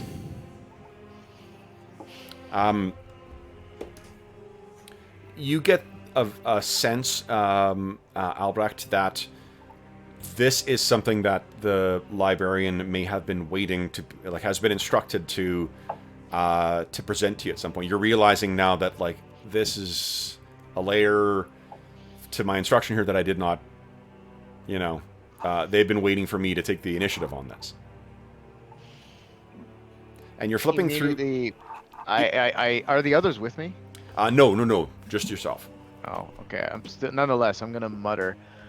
I should have known that they had other plans for me. Is this like an index, this folio? No, what this is one of the... it looks like this is, going back, this would be about 300 years old. It's basically, it is your, 6 greats' grandfather's hunting journal. And just flipping through it, you can see there are, like, details of lycanthropes in here. There are details of some horrible, like, abyssal creatures. But it's not like a ordered thing. This is genuinely, like, what his experiences were like. But you, even reading through the first little bit of this, you can see there are... the first little bit of it appears to be all copied in the same pen, as if he was transcribing from something else, and then the latter pages have more stains on them, and they're different, inks and things like that. And even just a very quick, like, when you get a chance to read the thing, you realize that he transcribed from his journal into this thing what his initial experiences were, and then destroyed those pages from his personal journal and filled them with some other thing. And then going forward, this is his career as effectively as a monster hunter. And what he says in there, in the initial bits, is he talks about a letter being delivered to him that simply had a place and to not go alone. Does it name the place? It names for that one, yes. It named, what he referenced was, I'm trying to find the place here, Igorov. Igorov is one of, you would know this, it is a fairly large community in Moldavia. A place that your family knows quite well is rife with terrors of the night. That's a little racist. Wow. Okay. Well, I obviously I'll leave the daunting task of the rest of these materials for another time. But I'll take the journal and I'll go back and find Valeria. Okay. And sit down next to her and toss this at her. Okay. And I'll point out the page as well. Okay. This would appear. So, in addition to one or two titles that I may have to come back and reread regarding my family, they have this. It seems to be a record of my family's exploits, at least some of them, and seems here, and I point. I'm not the first one in my family to receive some strange, unsigned paper warning them not to go to a specific place. What does this place?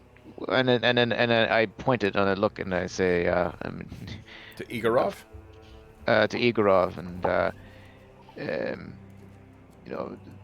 lot of our dealings have been in and around.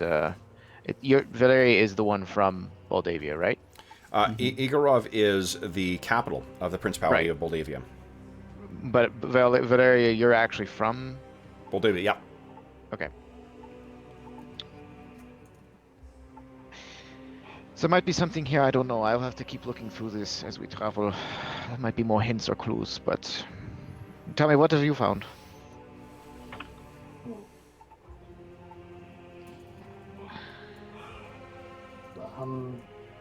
Valeria tells him that she found the areas where the magic has gone bad because of the growth of the forest.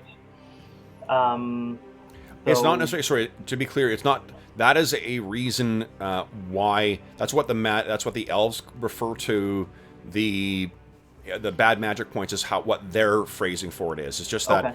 That's it doesn't necessarily mean it's connected with Alfheim and the Kenilbarth Forest. It just means that it is that's what their understanding of the weird warps in magic are. Kind of like the magic has gone sour then. Precisely, yeah. Okay. Like if you picture that,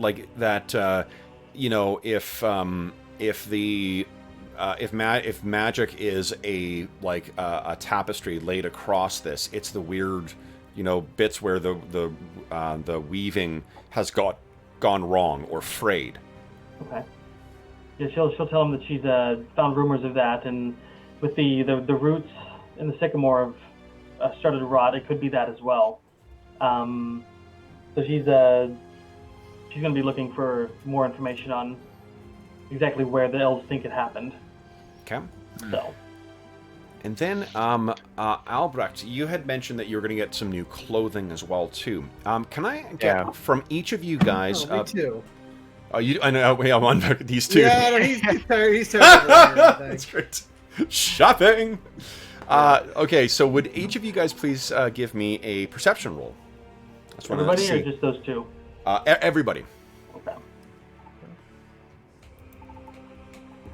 Nat 20 from Angus again. God, Angus! It's on fire today. Well, after last night, it's appropriate. Yeah. Or we'll get in a fight and it'll be all nat ones. Yeah. Don't put that evil on us. That's don't say that. So I think let me think here. Angus, what do you like? What's your what is your average kind of day here? You're studying, you're fencing in the evening. Is there anything that takes you out of the school? You think, apart from because you now don't need to go and collect these messages. No, I don't think there's. I think I stay within the school on the average day, but maybe like every third or fourth day I'll go, kind of. You know what you need to do is if because of your training in survival, maybe while everyone else is sort of getting their clothes and whatnot, you're collecting the supplies you'll need. Yeah. Right? Because I mean, you can't. You could just steal that from the larder, but knowing yourself, you may be more inclined to have like trail, rations and things like that. Yep. As opposed Sounds to. good. Okay, so you're out, amongst the what do you call it? The like in a store or something like that, or a general goods store, and kind of collecting some things. You're getting some of the stuff that whatever shows up in your backpacks, guys. That like the rope and whatever else. That's the stuff that Angus is helping you get right now. It's not stuff you would have brought to school, but it's what he's picking up for you. And you're working away, and you may be looking over at the what do you call it? At some of the supplies on the shelf. Testing some like flint and steel or something like that to see whether it's going to be it's going to work in a wet environment and whatnot. And then you put it back on the shelf. And you had a feeling, you had a sixth sense kind of feeling that something's got its eyes on you. And your eyes shoot up, and you can't help but see that there is, in the top corner of this room, and it's got, it's a kind of structure where there's beams and whatnot running back and forth across it, but then the actual roof itself is a little higher. You can see crawling along the side of this beam and facing you is a fairly large black spider. Oh, kill it! It's about maybe 9 feet up. But you stop, and when you stop and kind of make eye contact, as it were, with this thing, it stops.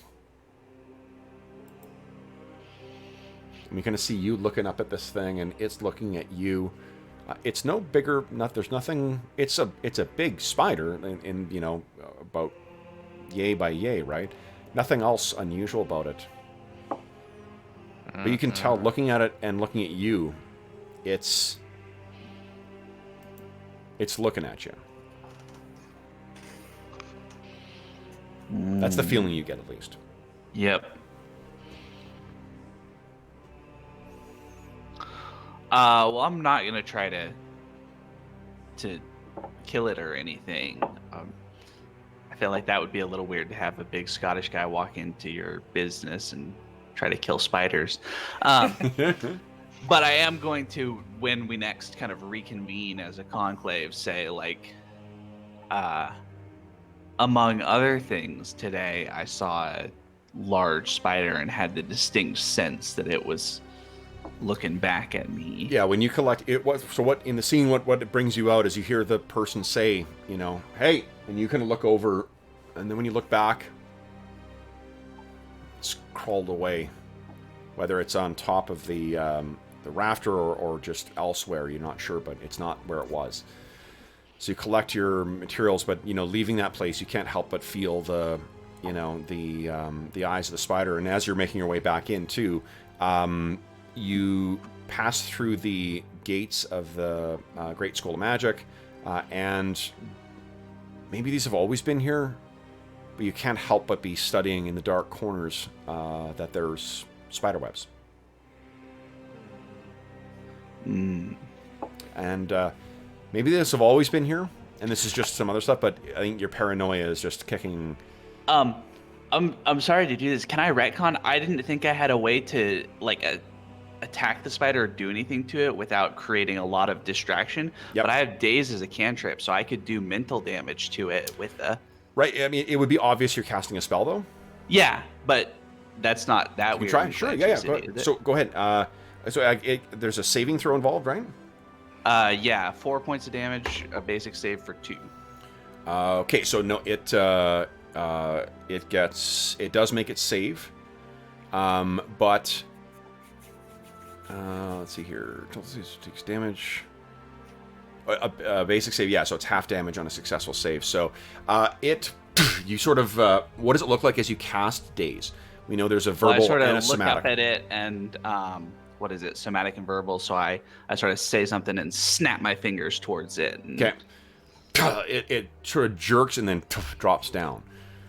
And the clerk behind says, "Oh, what's going on?" And I kind of crunch it under my boot heel and say, "Sorry about the mess," but No.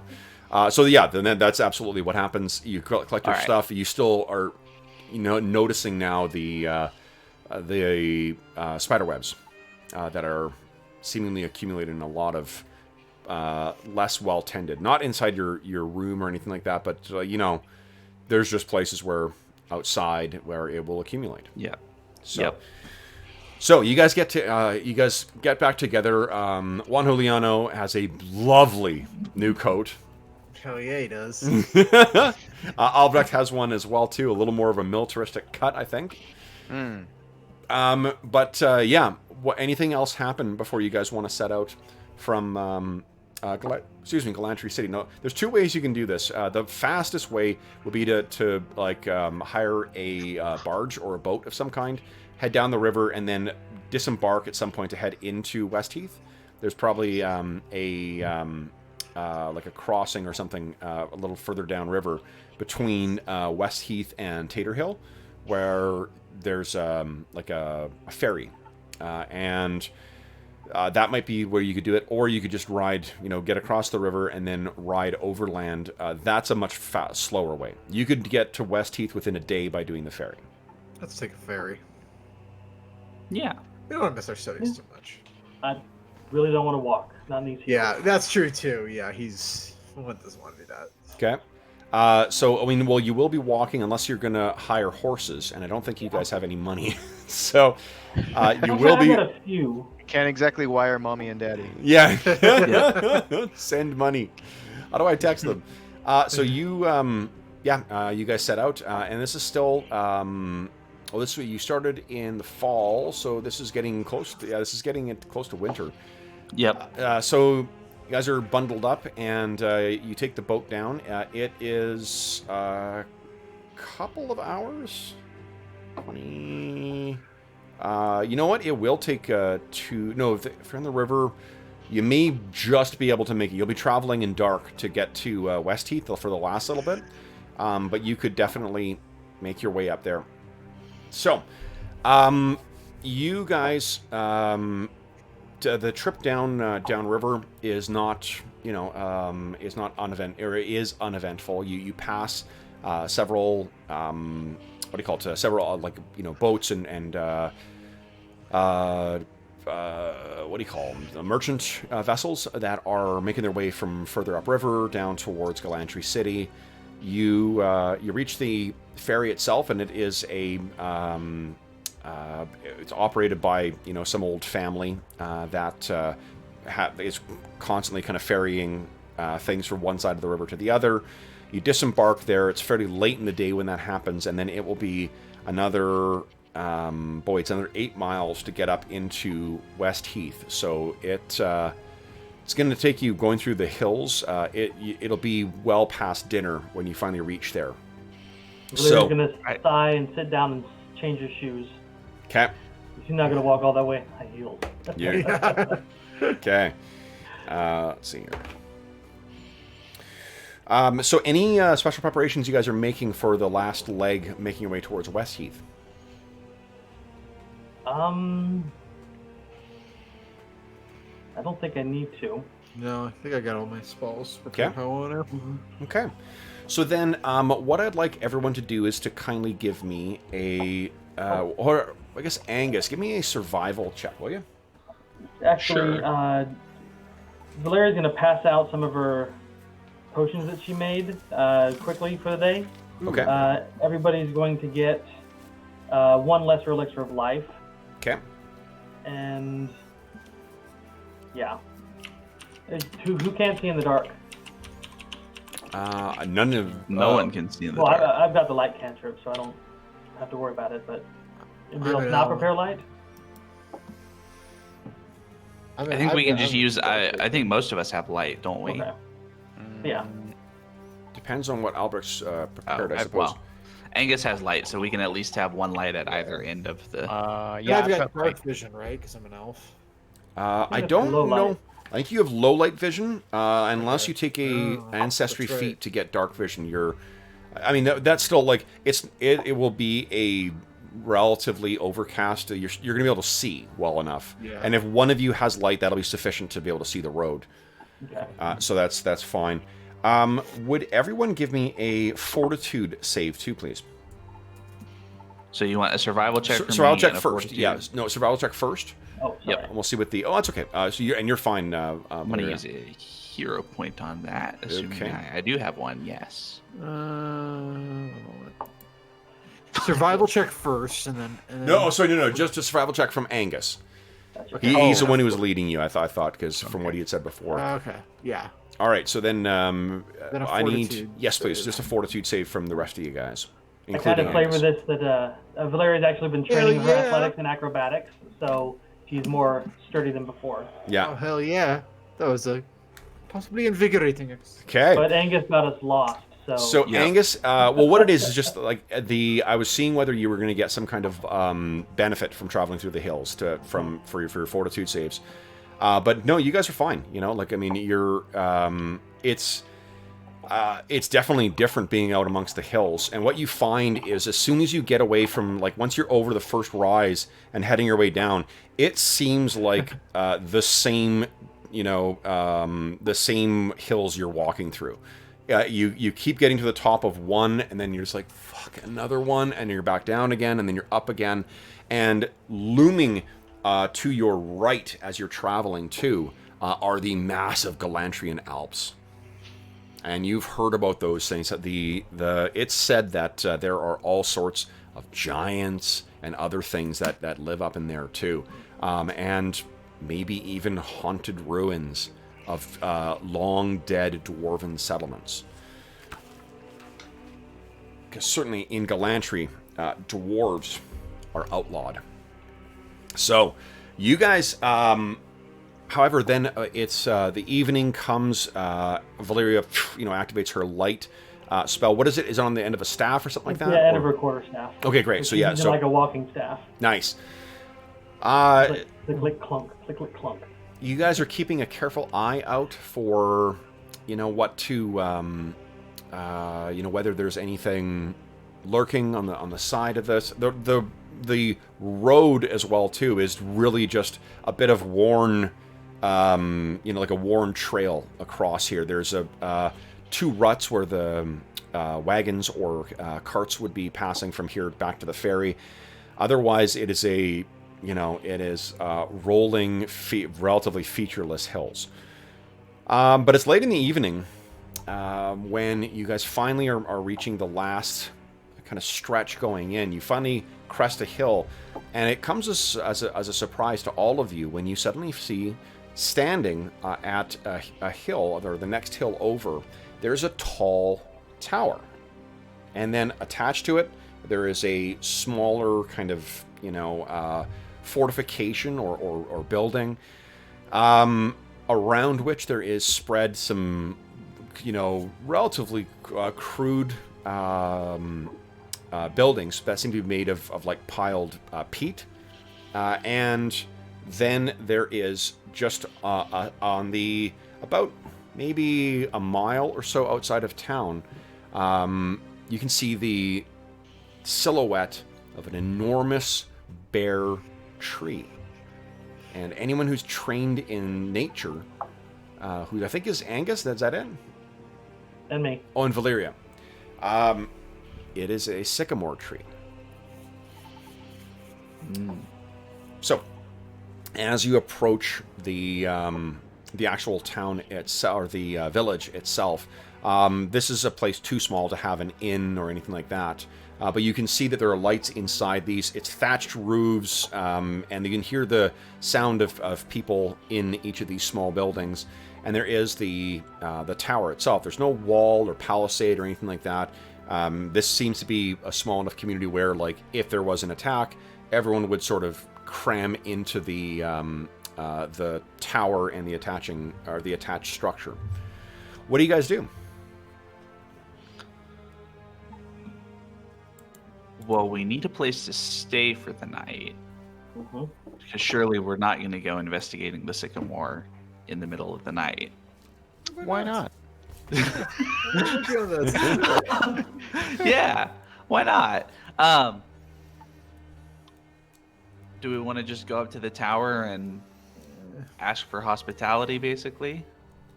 See if they have some extra beds to put us up in for the night? Can we just go to the tree and go home? I'm getting late. Let's anyone who's trained in society, go ahead and give me a roll. Actually, whether you're trained or not, you can go ahead and give me a roll. Nice, Albrecht.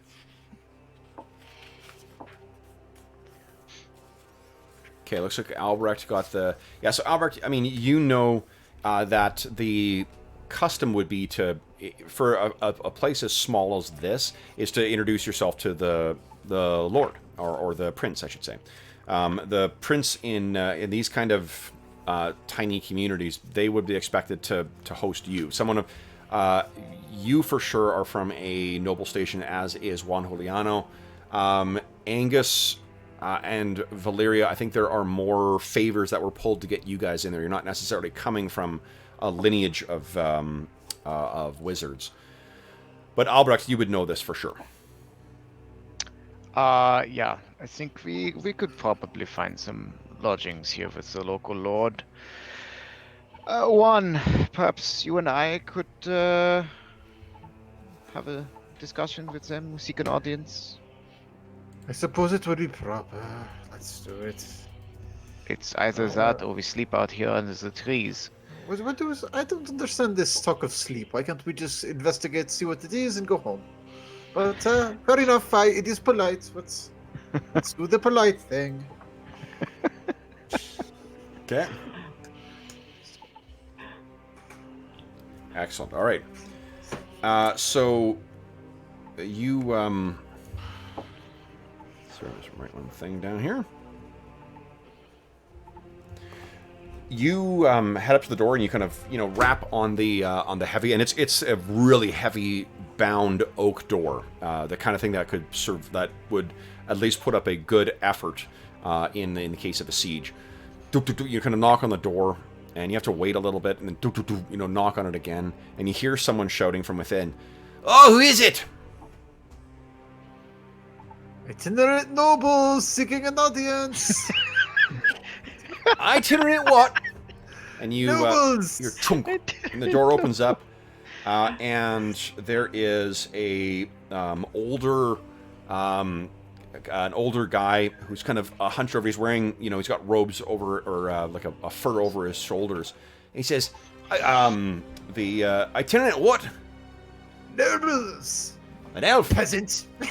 And you. And you can see he's trying to judge whether he can get away with sassing you or not, but he's studying over the lot of you. Yeah. What's this then? We would like to seek an audience with your lord, if you would be The so... lord? The prince, then? Yes, if you would do your job. He steps back, he says, all right, in my lord. All right. Hold on. And you guys are led into sort of the small entrance. There probably isn't an entrance. It probably leads directly into sort of a main hall. The four of you go in, and he looks back. He says, "Is the prince expecting you, or not?" This is more of a. It is more of an impromptu visit. Impromptu visit? Are you lost? And he kind of looks over at all of you. No, we are right where we need to be. And you are not, so please go fetch him. He shakes his head. And heads, closes the door, locks it. And he points over to this side of kind of room, or leads you into this room, and he says, "You can wait in here." And he looks at you, and don't touch nothing. And heads out. And then you, there's a wait of about, and I think the light of Valeria's staff is probably casting enough light in here. There's a wait of about maybe 10 minutes. And then finally you can hear someone muttering as they're making their way down the hall. And there's this guy who is probably maybe in his 50s, with a big full beard. He stands about 5'10", but he looks like he weighs probably about like 250. Maybe half of that is muscle, the rest of it is otherwise. And he walks in and he says, "Now who's this that's coming to my home at this time of night? What's it, an elf? And you lot, what? You kids get lost?" Yes, greetings, my lord. We are students at the Glantri City School of Magic, and we are here on personal business related The great to school. one of our No one's companions. told me that you're coming to from the great school. I'm I am Prince Aegon Dunwoody, the Lord of this lands. Who do I have as guests in my house? This is one Juliano de Belcadiz, of the Belcadiz family. All right, and he looks at you. I don't recognize your tartan. He's talking to you, Angus. That would be McLeish family tartan. Name is Angus. The McLeish clan. That's what you mean. That's exactly what I mean. Okay. His eyes kind of narrow at you. And you, lassie, what's your name? I am Valeria Vaduva. I'm sure you've heard of my family. I'm sure I have not. And Your-in-law. Ooh, bird. And he looks over at you. And you, Albanese, from the look of you. Yes, you are quite perceptive, my lord. I give a slight bow. Albrecht von Gaustein. Well, then, welcome to, what is it? Westheath? Westheath. Welcome to Westheath, then. It must be something pressing to bring you out in this weather and at this time of night. You're no doubt all cold. Let me give you something to warm your bones. Fergus, bring the scotch. And or bring the whiskey. So he brings in, he sits down in a chair and just doesn't really instruct you guys to. He just assumes you're going to take a seat somewhere. Well then, what brings you out here? You'll be welcome in my home for tonight, but I'd thank you more if you tell me what you're doing out here. I've heard nothing from the school. Yes, and I look over at Juan with a bit of a I apologize for, first and foremost, we're very grateful for your hospitality, my lord, and we apologize for the late hour of our visit. Normally, we would never dare to impose at such an hour. We are not actually here on any official business of the school. This is simply we are students of the school. A bit of a side project, you might call this. Some research into the local area, the local fauna and history of, I look at Valeria, wildlife, if you will. Wildlife? What wildlife you want to see out here? You come to see grouse? Marmots? If you come here for game hunting, you've come to the wrong place, boys. Oh, forgive me, lassie. Boys and lassie. And then you hear this kind of at the door, and you all kind of look over, and there is this A woman who's looks like she's the same age as Prince Egan, but she's got a very different look. She's got dark hair with a lot of it is definitely an equal mix of salt and pepper in there. Her hair's pulled back in the kind of like Glantri style. She wears the same kind of clothing and whatnot that your people, that the people of Glantri would wear, but she's got a different look to her. Definitely blue eyes and a much more aquiline or kind of pronounced features. I guess not pronounced, the much more distinguished and regal looking than the more earthy, Prince Egan. And he says, "Oh, my dear, I'm sorry. I did not mean to trouble you." And she says, "It's no trouble at all. Who are our guests?" And Albrecht, would you give me a either a perception or society? I'm fine with either. Actually, probably perception. Damn. Oh, sorry. You can use society instead there. Okay, so you're not. But why don't the rest of you guys give me a perception check? Let's see if there's anything you can pick up from that. I'm gonna hero point this Angus. one, 'cause I'm tired of rolling low.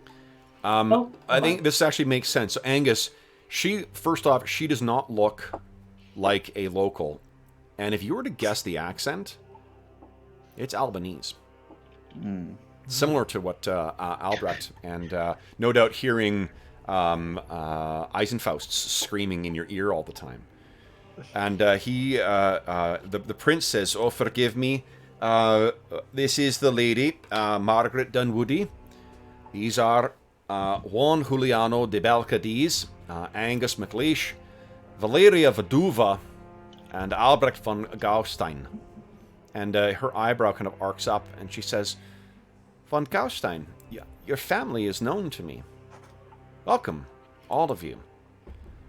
What would bring you to..." and she says, I forgive my interruption, but what would bring you to such... to so far from... so far from the beaten path? West Heath is hardly a popular destination. And Prince Egan kind of like throws his hands up and says, "I know! We were just getting to that matter now, my dear. What brings you out here? They say they're coming to look at wildlife. What wildlife?" And she kind of has a look on her face, a knowing look that both Angus and Juan Juliano pick up. She has that cat that got the canary kind of look on her face, like there's more going on. And it seems that Albrecht is not picking up on it whatsoever. Neither Valeria. So what do you guys say next? I think we are a little more interested in the botanical wildlife. Botanical wildlife? Yes. What do you mean by that? That'd What be can you tell us flora, about my that friend. sycamore out on the The outskirts of sycamore? town? What, Yes, that the old one- tree? one. Yes, that one. Oh, it's been out here for Dion Cheath. It's been when my grandfather built it out here. It's been out there. You came all this way to see a tree. I'm And, looking at his wife. Yeah, Margaret Like, kind what of. can you tell us about? Do you know anything about this? She looks at you guys and then looks at looks over at Albrecht, and she says,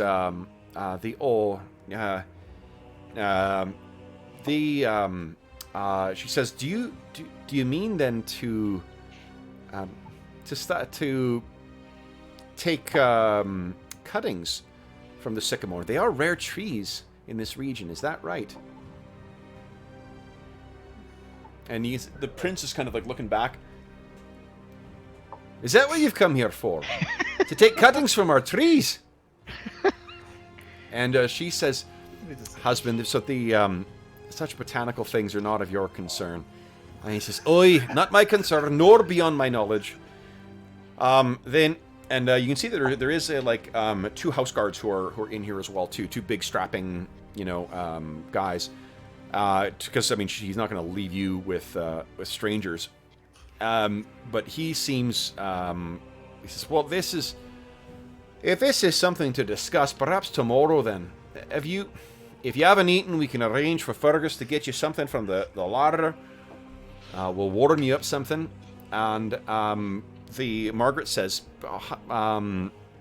Egan, don't be foolish. So I will help Fergus, and I'll see to these are our guests. We cannot leave them to eat leftover cold meals. What would be said back in Glantri City when they go? And he says, oh, I care not what they say. They say we've got one tree, and they've come out to look at our one tree. We've hardly the accommodations to have. And she just sort of says, here, dear, take your drink. I will see to our guests. All right, then. Tomorrow, we'll have our talk. Tomorrow, we'll take you to your tree. Welcome to West Heath. And he kind of bows and then, walks his way out. And as he goes out, too, it leaves her with the guards. And she looks over at the lot of you and then kind of fixes her eyes on von Gaustein. And she actually says in accented Alsatian to you, Albrecht. And I think you if it's not in your character sheet, you would speak Alsatian. She says to you, then word came to you.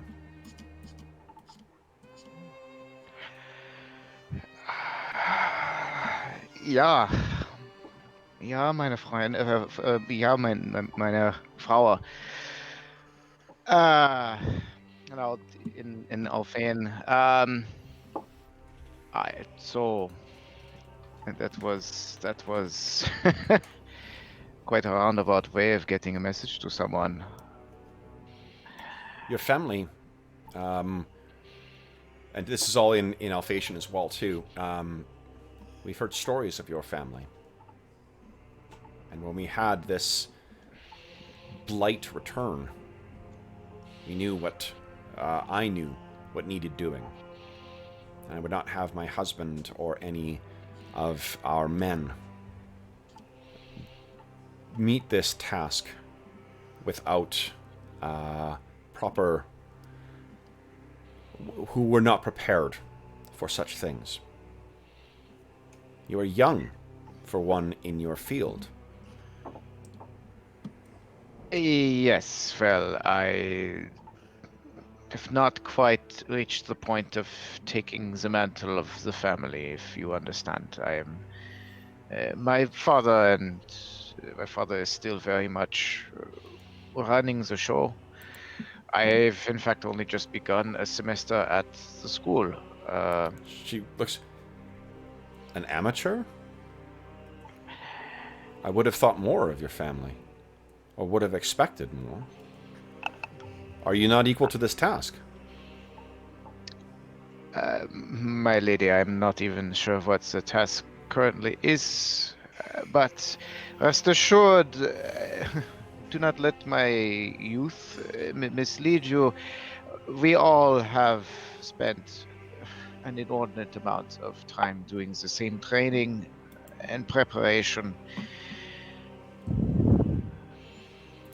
I am sure we will be able to find a solution to whatever your problem is. I will admit, however, some curiosity as to how you came about me, how you came to me specifically. It's not exactly as if there is advertising that I am at the school. She looks at you confused. What do you mean, come to you? You just said you sent a message to me. She looks at you. To your family. I see. You are a hunter. Ja, natürlich. That is not. I apologize, my lady. I had not anticipated receiving a letter in quite the fashion and timing that I had, and so I was simply confused as to Would you, Albrecht, give me another society roll, please? Sure. I'm assuming that this is the normal procedure is they go through the family and the family sends out the yeah. I think like you're direction. Sort of your character is sort of putting this together as you're talking. You're like, fuck. Of course she didn't write to me. Yeah. She wrote to the family. The family somehow wrote to me, and then that's what instructed me to go along. You can and you can picture like a flashback of you reading a section of the journal where you're like, oh, of course this is. Oh, Melchior went through this same type of thing. Not as obtusely as and you guys are picking up the tone of this, but not the content of the conversation. And she says a final thing in Alphatian as well, that these who are with you, they are your seconds. Yes.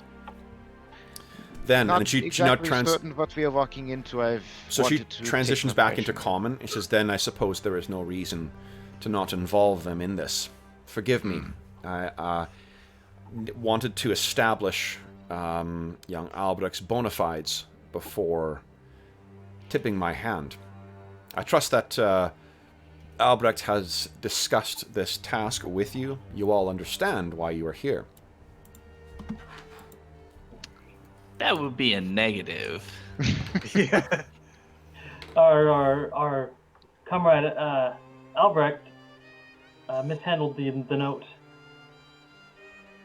Now, mishandled is perhaps a bit strong of... This note. What note do you mean? It is of no mind. It's simply the way in which I was contacted. It is normal internal family business procedures. It is they send a missive. It is just simply how I got notice of your request for assistance. There was an incident with some fire and the note. It's fine. Everything's fine. She sort of looks, and stern in the way that you recognize in the women in your family, Albrecht, where she says, "Oh no, you understand this is no joke." Yes, of course. I do not mean to treat this matter lightly, my lady. There was simply an accident when I received notice of your request, and the candle burns the paper. That is all. It was rather comedic at the time, and my colleagues here felt to make light of it at my expense for simply the humor of the moment. It is not a reflection on my or my colleagues' attitudes towards our current endeavors whatsoever. She sort of nods. I have been to school. Or have been schooled, I suppose. Then... The old sycamore has been... stood for longer than Westheath has been here. My husband's father's father established Westheath. Gifted after performing a task for the master of Glantri. Westheath was selected so far from Glantri due to insight. The folk, and she nods at you, Angus, my husband's kin and yours, know well the secrets of the creatures of the first world. And its place, that sycamore, is a indication of the closeness, the proximity with which their world is with ours. It's said that my husband's grandfather came in response to a threat. And as thanks for it, he was gifted with with land. Now, I love my husband, and I love the people of Westheath. The land itself is not as you could see, something that could be considered a gift. It is neither bountiful, nor is it wealthy. But it serves an important role as a watch point. Not since the time of his grandfather have we heard, or even in rumors, troubles of the unseelie. But recently, at the beginning of the summer, it began when old Devon broke his leg. We thought it was a mishap, but when we discovered that it was a cruel, disguised hole that had been dug, we attributed it to malice on the part of some child, misjudging the consequence of their prank. That was until Grania sat on rusty nails, and an infection set in. Throughout the summer, we have seen an increase of these. No fatalities, mind you, yet. But Devon will never walk properly again, an invalid. And these lands are no welcoming land for one such as him. What my grandmother told me to watch for, the ill signs of the gremlins. That's what I see. And since midsummer, some have seen lights out at the old sycamore. I needed no further investigations, and we need no further mishaps to know the evil, unseelie intent behind these pranks, these cruel pranks. I asked your family to come to eliminate them. If there is an infestation of gremlins, this could mean the ruin for my family. We need to secure this region again. My husband, though I love him, is not his grandfather. This requires specialized tactics. Now, Angus, you were the one who got the nat 20 on the roll before, right? The nature check. Nature, yeah, was it you checked? Yeah, yeah. So give me another nature check, please. And then, you know what? Actually, I'm going to give you, because of Valeria's bringing in the book and the preparation she made as well, I'll give you another +2 to that. So what you guys know is, between the two of you, gremlins are one kind of like, to say it's a race is maybe not the right thing, because they're made of like ephemera and magic, the Fae. They are cruel tricksters. And to call them tricksters is really like, this is not tricksters in the sense of like, haha, I put, you know, saran wrap over the thing. This is trickster in the like Loki sense. This is the ruin people's lives with your pranks kind of stuff.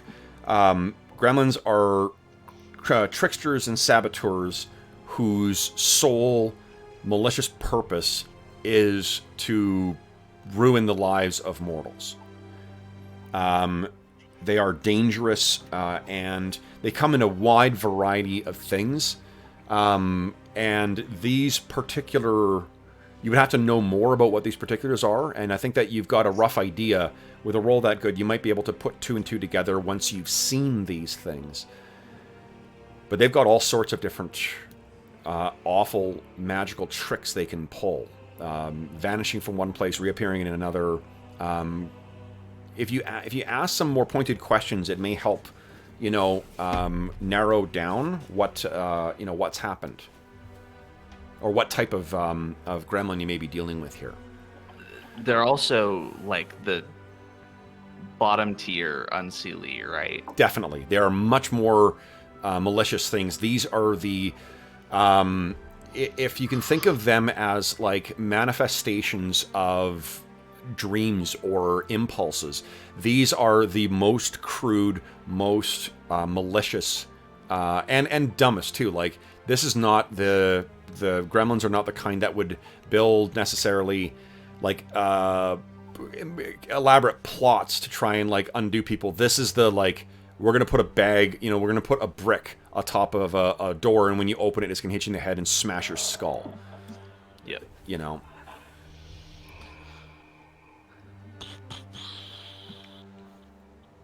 And a place like a Sycamore, you would know as well.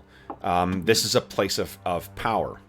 And if enough of them get there, there are gremlins that can, en masse, manifest magical abilities that are well beyond what any individual could do. So the more of them that breed out there in whatever unthinkable way they breed, then that's just going to cause more and more problems. And what your studies tell you as well, Valeria, is if this is being done in connection with a bad magic point, it's potentially even more trouble. Okay.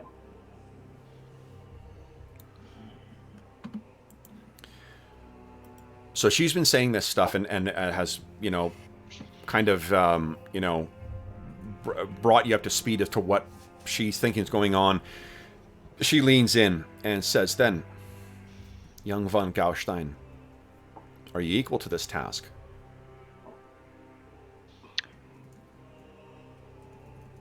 My colleagues and I are certainly up to this task. Yes, we can find a solution, and we can help you save your.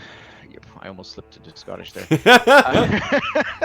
We can help you save your lands. This is, if you are correct, then yes, your family and your well-being and the future is quite precarious. Yeah, we will help you rid your lands of this blight. Good. Then, enjoy your meal. Fergus will show you to your quarters. And if there's anything further that you require of me, we can discuss it in the morning. Our and thanks. She says, she starts walking away, and then she turns and says, obviously,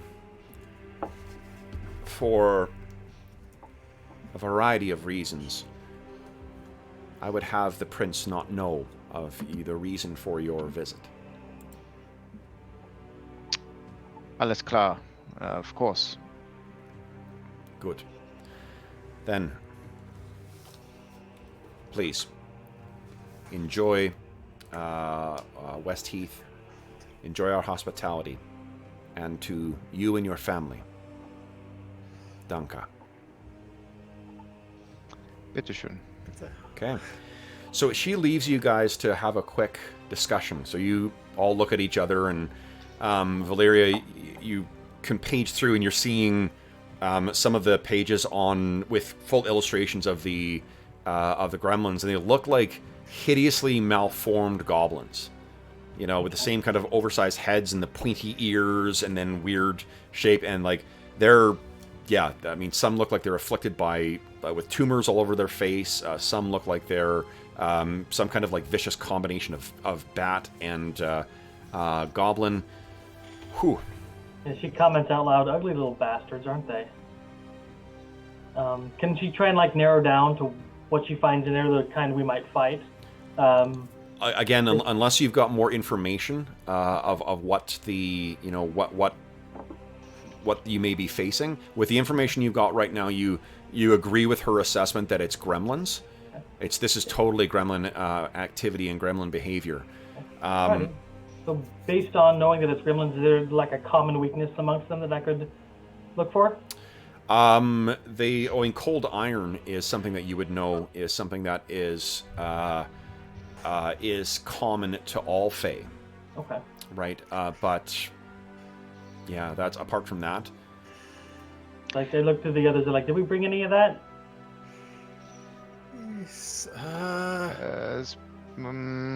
Maybe the prince will have some in his household. Yes, I think it's... We will have to come up with some interesting reason to use it. We're I'll flip wizards. through this. Just say it's part of our spellcasting. So what was that, John? Because we're wizards, we can say it's a spell component. Yeah. Okay. So, anything else anyone says?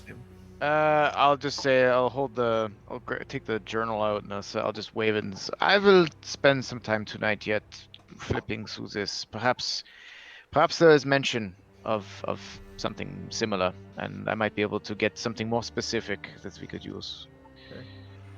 Okay. Are they still fixing our dinner for us? You guys have it. You can picture that it was brought out for you while you were talking to Lady Margaret. All right, I'm gonna search the bowl to make sure he didn't spit in it. The servant didn't spit in it or do anything untoward. I'm not sure that you can tell. Although Fergus does have a look of particular interest watching you eat. Ah, damn it! So with that, guys, I think we will bring our session to a close. So next time, gremlin hunting. Nice. All right. Don't make them wet. Yeah. All right. So for those listening at home, thank you so much for joining us for session 6 of our. I know we've been very inconsistent with this particular campaign if you've been watching it live, but we are back on track now. Leading up just in time to have Christmas and the holidays screw up our schedule, I'm sure. But we are back at it. As always, if you have any... let me kill the music here as well. Any comments, questions, or concerns regarding the campaign, the game, anything like that, please don't hesitate to leave a comment in the comment section of the video, and I will endeavor to reply in a timely fashion. In addition, if you want to ask any questions of or shower any praise on the great role-playing on the part of our players, you can feel free to do that there as well, and I will pass along the message. In addition, you can reach me on Twitter at Dungeon Musings. You can also shoot me an email. My email address is dungeonmusings@gmail.com. And you can find a link to the Dungeon Musings Discord server in the description of this video, where you can find all of us. We have channels dedicated to this campaign and every other campaign that we run on the channel, as well as find a group channel, as well as channels dedicated to our dogs and other pets, and discussion of other assorted games. And you can also find where I organize the open table sessions that I run on the channel, the next of which is going to be in a couple of hours at the time of recording. In addition, you can find a link to something in the description of the video called Heroes Save Villages. That is the charity fundraising campaign that we run on the channel. And from now until noon on January 1st, 2020, we are running another charity raffle. The very generous people at Beetle and Grimm have donated a copy of their brand new Platinum Edition Baldur's Gate Descent into Avernus. It is this incredible product that retails at $500 US. That has all these extra handouts and maps and additional adventures and miniatures and stuffed flumps and all this other great stuff. And you can get a chance to win that in the raffle by following that link and getting one or more tickets. Tickets are $25 Canadian, which works out to about $18 American. Each ticket gives you an opportunity to win that sucker. And because of Beetle and Grimm's incredible generosity, I will be paying for the shipping. So you do not have to pay for shipping. You don't have to pay for the actual product. $25 Canadian, which mostly is made of maple and leaves. That will give you a chance to win. And all donations, any tickets, all of that goes directly to help SOS Children's Villages International.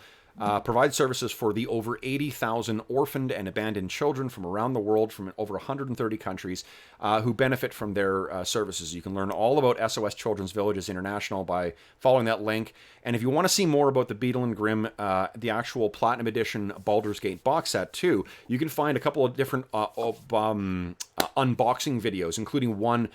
There's a video that is pinned on the Dungeon Musings channel that I shot announcing the raffle, and you can find a link in that description, which will take you through to an unboxing. You can see all the amazing stuff that's inside there. That'll be from now until January 1st, so it's about 4 weeks and change at this point. But yes, last but not least, I want to thank my players, my students, or not my students, your students who happen to be playing.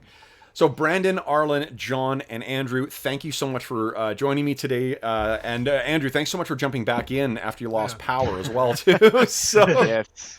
but XP for today, guys. Geez, I'm falling down here.